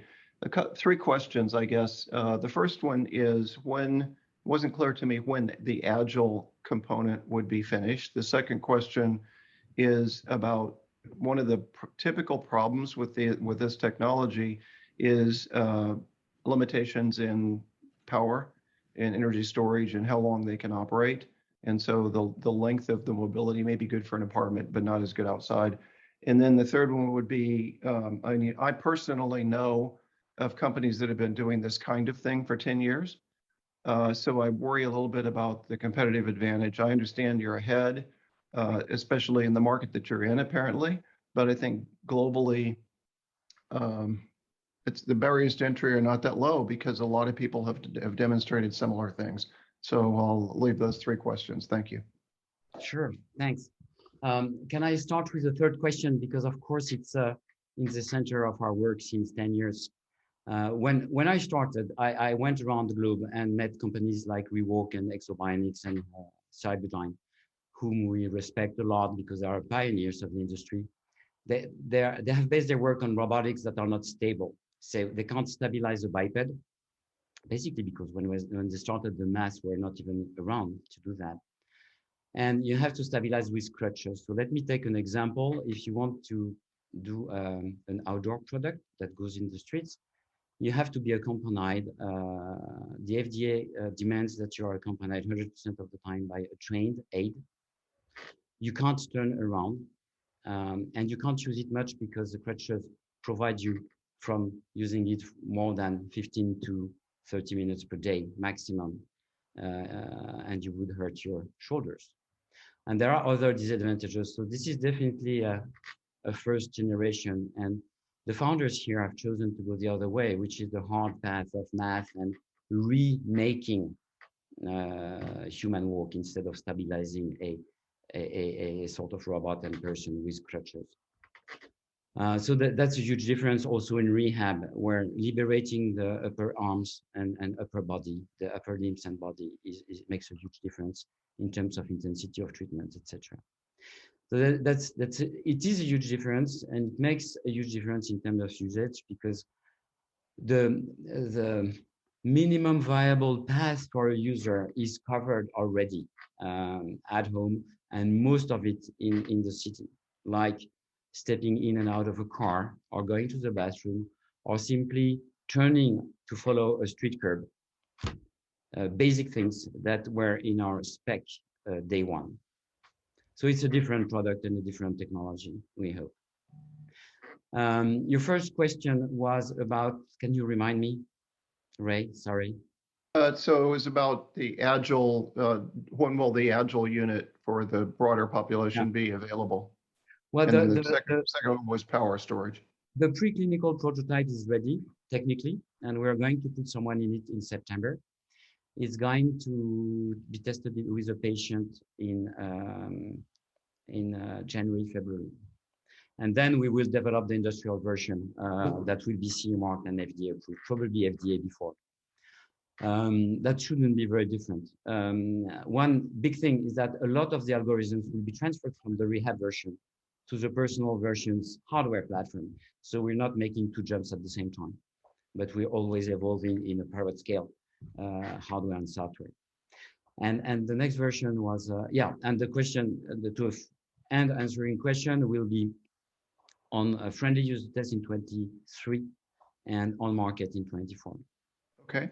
And as I said, we have de-risked a lot of the features with the rehab version, which is quite cool because we're quite safe with that roadmap.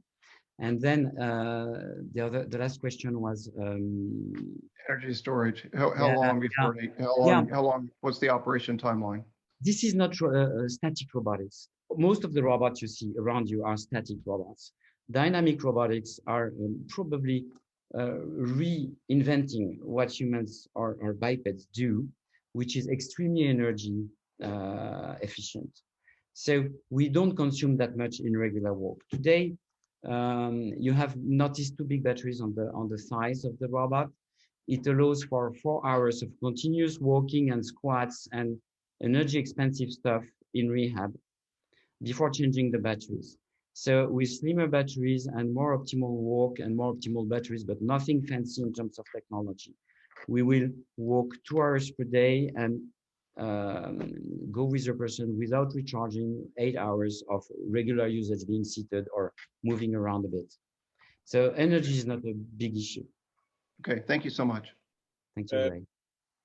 Please, if I may ask, rehabilitation allow people to get to normal work has been something that, like I said at the beginning, I did at the beginning of my life and previous generation, and we are still doing now.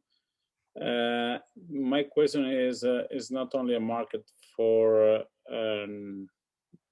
Western or Eastern, is also a market for Africa, for poor countries, where the polyometics and other has a big impact. And my question is, what is the cost right now? And if you have some program to scale down the cost of the product? Yeah, the answer is yes. We have a huge program to scale down the cost. So I will tell you everything about the cost. Today, we sell the Exo for $150,000 in Europe and a little more in the US because we're not implementing the US. 4,500, you mean? Sorry? 4,500? 100,000, 150,000. 100,000, okay. And we make a 50% gross margin on sale, but then we have upgrades that allow us to reach 70% on the life duration. The personal version is going to be completely different because we have not optimized design to cost in the first version. So the personal version hardware is going to cost above 1,000 unit batches, is going to cost less than 20,000, probably more in the 15,000 cost of goods sold. Then a typical sales price, if there were no reimbursement, would be like 29,000 plus 300 per month. But we are working, the reimbursement today is more than that. It's in the vicinity of 80,000 because it has been triggered by rework. And that's their cost. They have small batches, small series because not many people buy the Exo, so they have high costs. We really have designed the new Exo to be cheap. After all, you know, it's 12 electric motors plus hardware.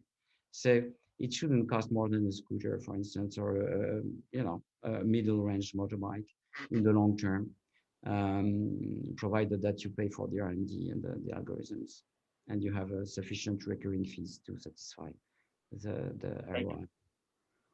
Thank you. Sure. A question about rehab as well. Have you shown that you can actually shorten the length of rehab? Good question. Well, we have made safety and performance tests. We are focused on CE mark and FDA at the moment, but we have our customers are starting to make use cases. We don't have full-length benefit studies and efficacy studies yet, and we're starting them right now.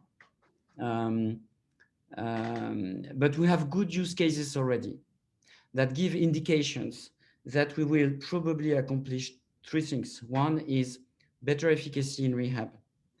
Because basically when with manual treatment, you make 90 steps per 1 session for a stroke patient in the subacute phase. We can make 1,000. And there are other reasons, but this one is killing them all because it's so much more intensive, and intensity is directly correlated to efficacy. It's all over the literature. And there are other reasons. The second thing we are going to prove is that in long periods of the treatments, we can have only 1 therapist instead of 2 or 3. And that's a very strong effectiveness KPI. And the third thing, it's more for the personal version, but we're going to test it very soon because we're opening a walk room, like a gym if you want, where everyone can register and come walking in Paris first. So we're going to test the effect on long range on the comorbidities of the patients in wheelchairs. And that's what the cost the most for healthcare systems. You know, stroke is 10% of Medicare budget, 10% of the whole. And same for the payers in the US. An SCI patient costs between 5 and 10 million to an insurer. And that's mostly because of the comorbidities like skin lesions, bone density loss, digestion, urinary issues, cardiovascular, depression, etc. And that's going, I hope, it's, of course, I can't say we're going to cure that, but we have good hopes because the literature is full of walking when you're in a wheelchair and the effect on those comorbidities. And they are the really costly thing for the healthcare systems. So we are going to test the three things. We have already use cases on the three of them. Good use cases, well written, going to be published or shown in congresses. And we're in 1 year, we will have more solid scientific results on those three areas. Excellent. Thank you. Thank you, Jean-Louis, for your wonderful presentation and your time today. Thank you. Okay. Up next, our next presenter will be from Diamond Tech. Diamond Tech is a developer of an accurate and non-invasive solution to measure glucose. And Thorsten, just give me 1 second. Just put the spotlight on you.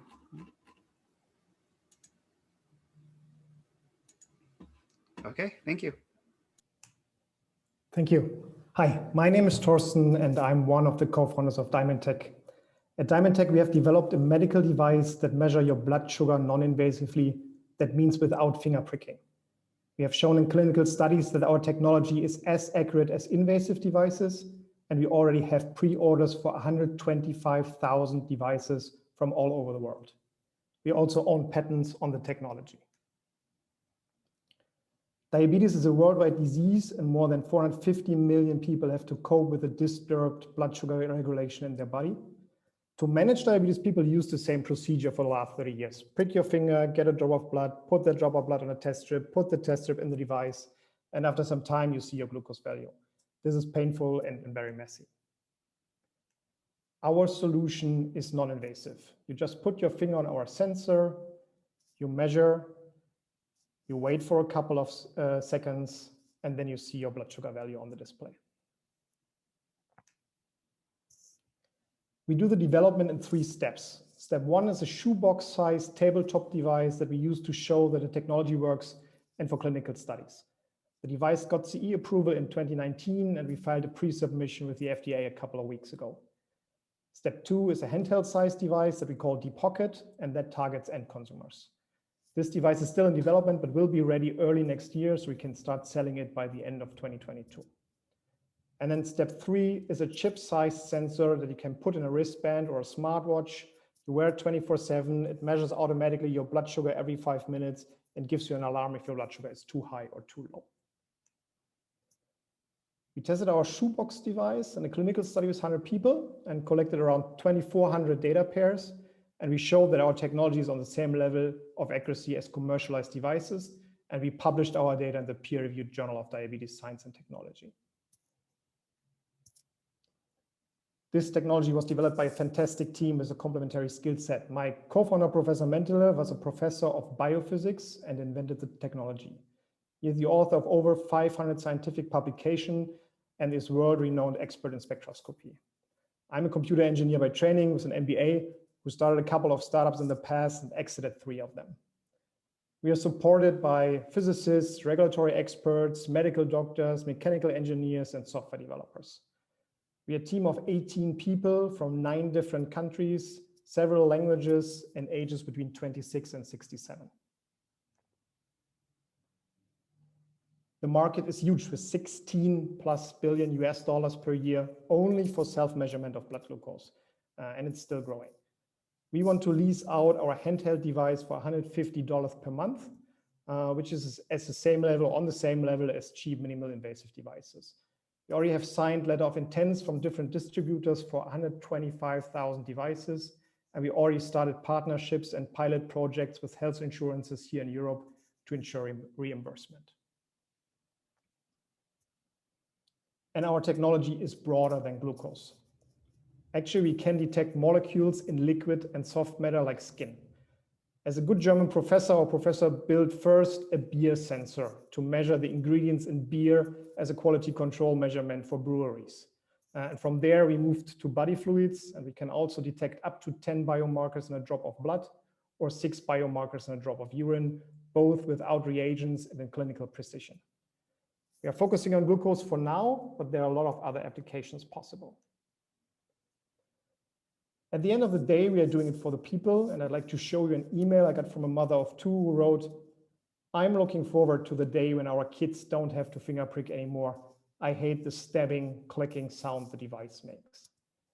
We are here to help. Thank you. Thank you very much, Thorsten. Judges, whenever you're ready.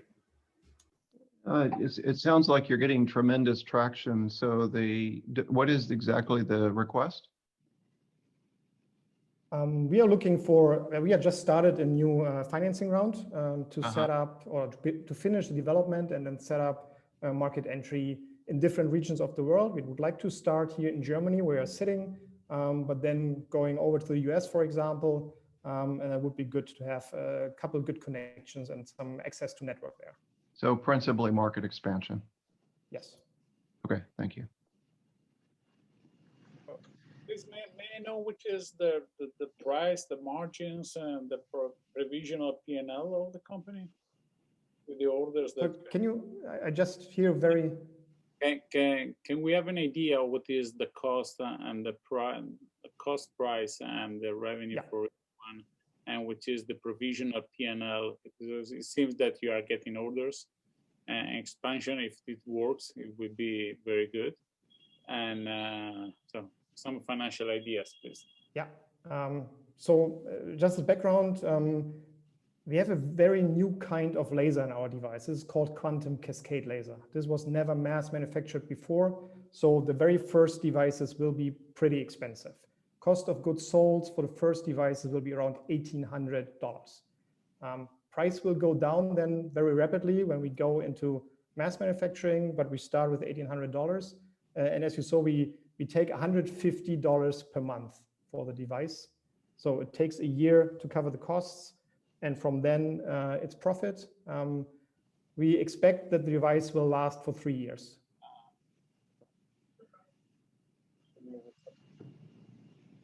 Thank you.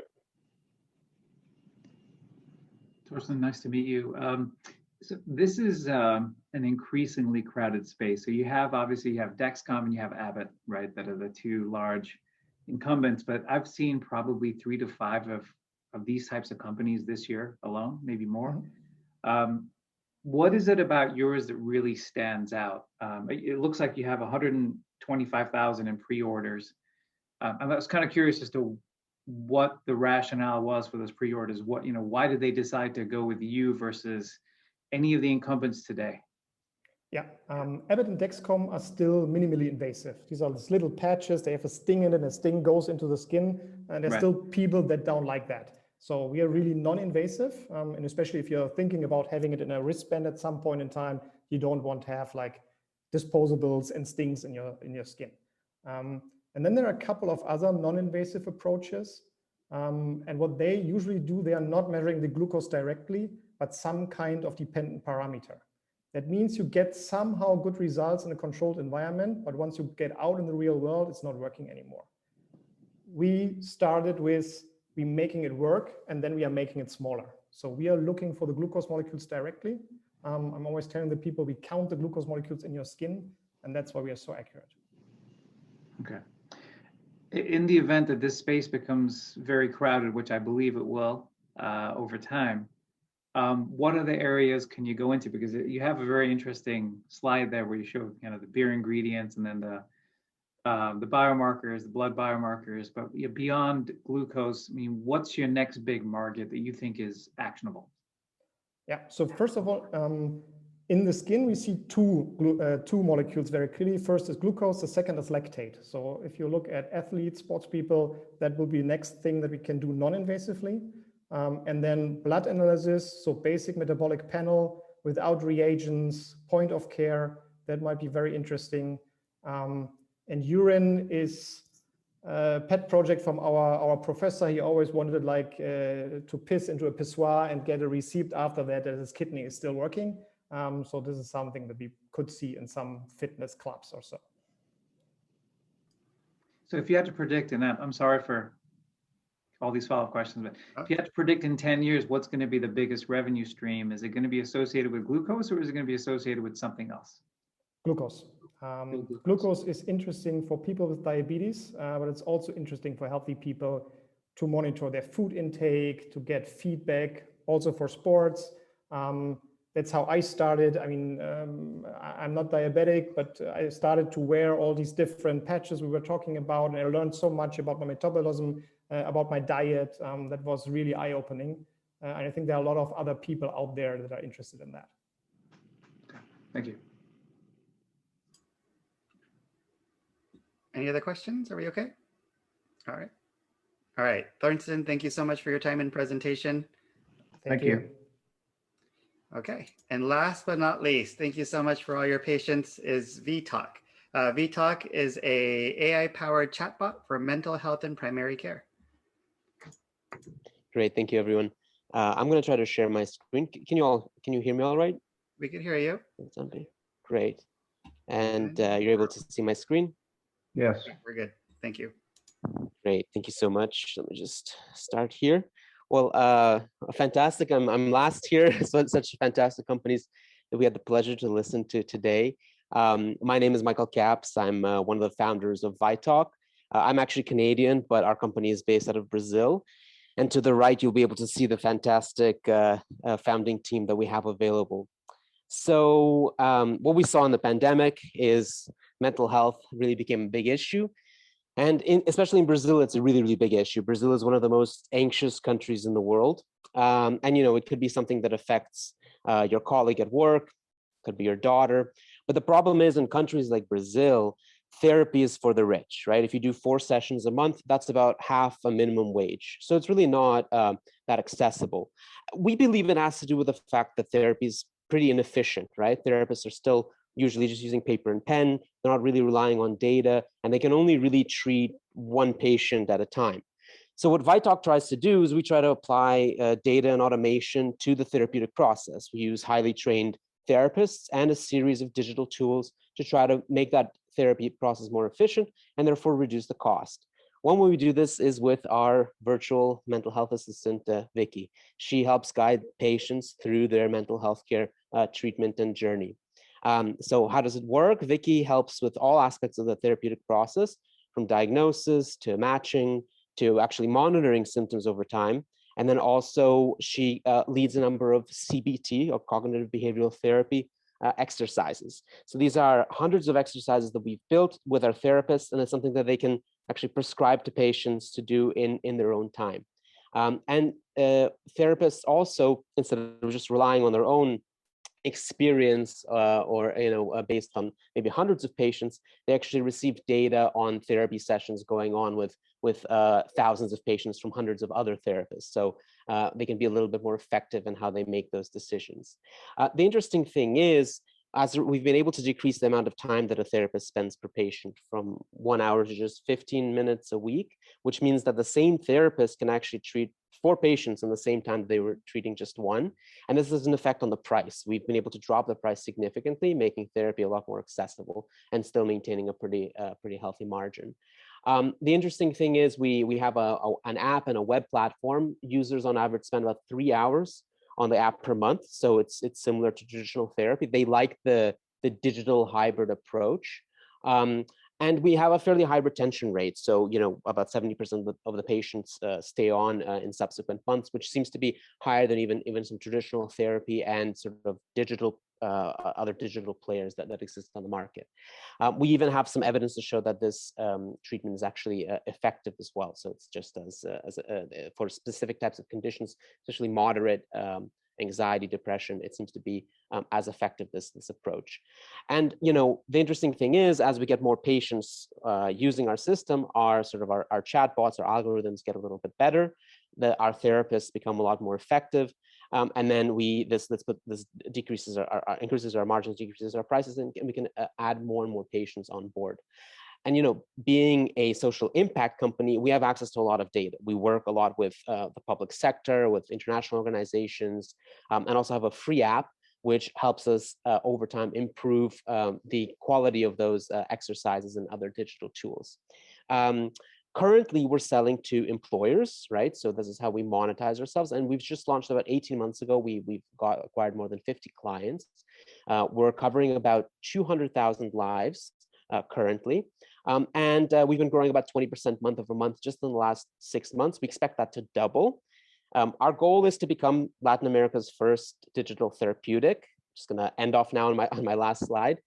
We're just about to close our Series A, just passed through due diligence. And so we're looking, if anyone's interested in strategically maybe putting in a small ticket in this round. But we'll be working towards our Series B in the next couple of months and looking into regional and potentially international expansion of our solution. So let's make mental health care more affordable. Great, thank you so much. Yes, please, Vitak, may I know what is the use of the fundraising that you're gonna do, to what is the main objective and main use of the things that you're gonna do? We primarily, there's going to be a couple areas on the product side. We're going to be increasing sort of the scope of the product, in other words, much more content, and improve the actual therapist platform to try to make it even more efficient over time. The other thing is we want to publish more studies, right?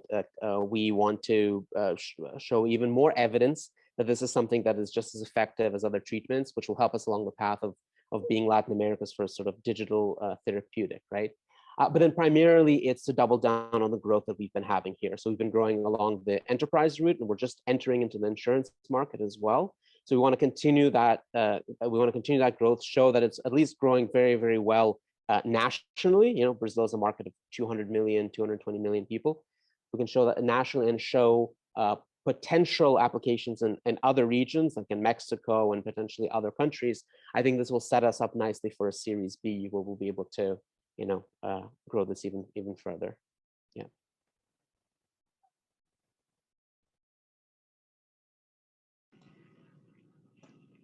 Okay, I'll go next.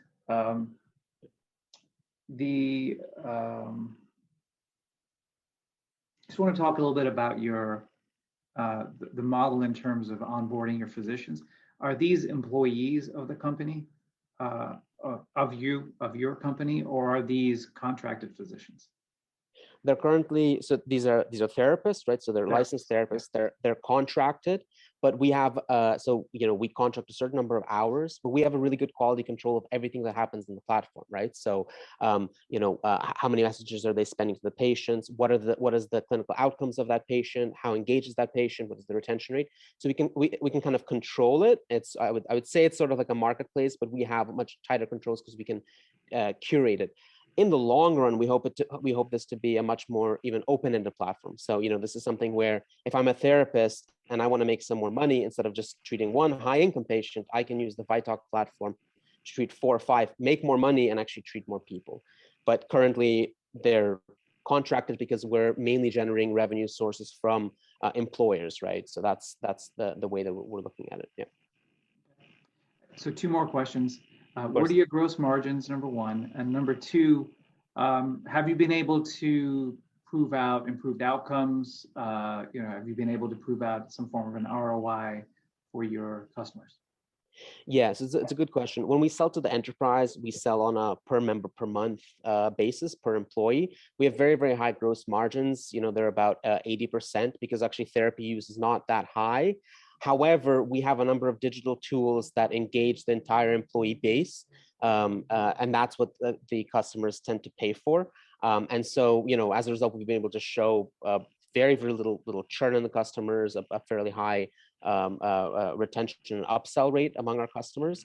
So as a tool for the employer, it's been very, very effective. It's something that they haven't had in the past. I think as we want to move forward in the future, in the next 2 to 3 years as a digital therapeutic, we're going to have to publish more studies. We have this, you know, one study which I showed, which is in Frontiers. I think we're going to do a more randomized control trials. But currently, the goal is to build our base, right? And we have 200,000 covered lives. I think we're going to hit in the millions in the next year. And to do that, we have to grow across employers and insurance, and they're looking for other types of value propositions. Let's say not necessarily the recovery time. So that's sort of the way we're thinking about it. I have more questions, but I'll pass it over to Ray. Of course. Get in his. Please go ahead. You're asking great questions. Okay. So how long does, you know, you're viewing this as a digital therapeutic, but in terms of your stickiness, you only just showed through month 2. Do you have the kind of the stickiness data through month 6? And typically, how long does an employee stay on this program? Is it indefinite, or is there a kind of a set time frame? Yeah, no, very, very good questions. So we have data through the 6th month. It's generally a 70% retention from month over month. So it ends up falling, continually falling, which is just still a better curve than what we've seen in traditional therapy, which I think is interesting. We have different sets of, when an employer actually hires us, we have different types of employees. We have, the clinical, the subclinical. And so we actually measure the average engagement rate of the employees. So the sign-up rate within a population, the sign-up rate typically covers around 50%, which is quite nice. So 50% of your employees would actually log on to some of our systems, and then we would have about a 30% engagement rate month over month. And we have that data for now. The first customers are entering now the first year, and that seems to be a rate that's maintained. So they're interacting with some version of the app at that rate over time. The guys who are doing the therapy is that 70% month over month rate that seems to be consistent over time. And then it flatlines around 30% at month 6, more or less. So that's sort of what we're thinking of. And obviously we can measure those metrics and we can improve them. So as the digital aspect collects more data and the interventions become more diverse, we can actually personalize them better to the patient and increase that retention rate. So it becomes much more relevant to that specific patient. So you don't compromise retention as you scale up, right? And as you keep lowering that price to make it more accessible. That's sort of the thinking that we have. Yeah. Okay. Well, Michael, thank you very much for your time and patience and kind of wrapping this up. And to everybody, this concludes our pitch section, our pitching part of the session.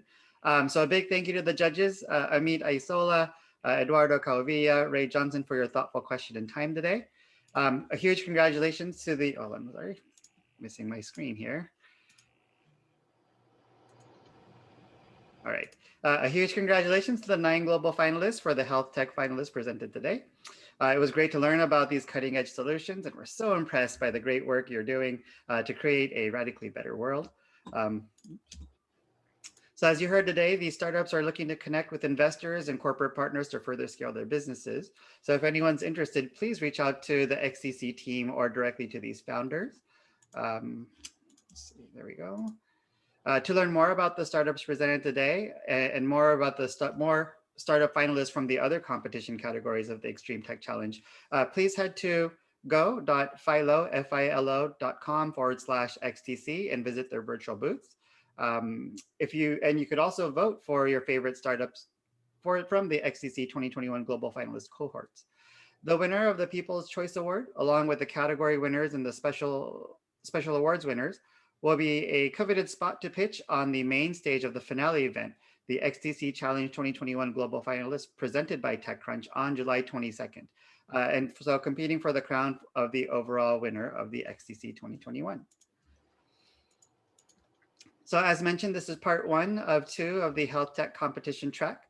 So please head to the Extreme Tech Challenge website to join the other events. The category finals will continue tomorrow until next Wednesday, June 30th. All the category finals will be recorded and published on the XTC YouTube channel for all to watch and replay. And the category finals, category winners will be publicly announced on July 1st. So for everybody watching, you are all invited to attend the XTC 2021 Global Finals presented by TechCrunch on July 22nd at 9 a.m. PST. It is open and free for the public to attend this virtual event. To watch the category winners, special winners, and the People's Choice Award winners, the award-winning pitches, to the judges panel, to world-renowned executives and investors. And stay for the virtual networking, and thousands of corporate executives, VCs, tech founders, policymakers, and domain experts will be there. And so again, this concludes the public pitch session of the XTC Healthcare Part 1 category finals. Thank you again for joining today, and we'll see you tomorrow for part 2. Have a great rest of your day. Thank you very much. And we'll be meeting the judges on the other Zoom that Jay has already shared with you. Yes, so we'll hop over to the deliberation room. Thanks, everybody. Have a good one. Thank you. Bye. Thank you, everybody. Thank you. Bye. Bye.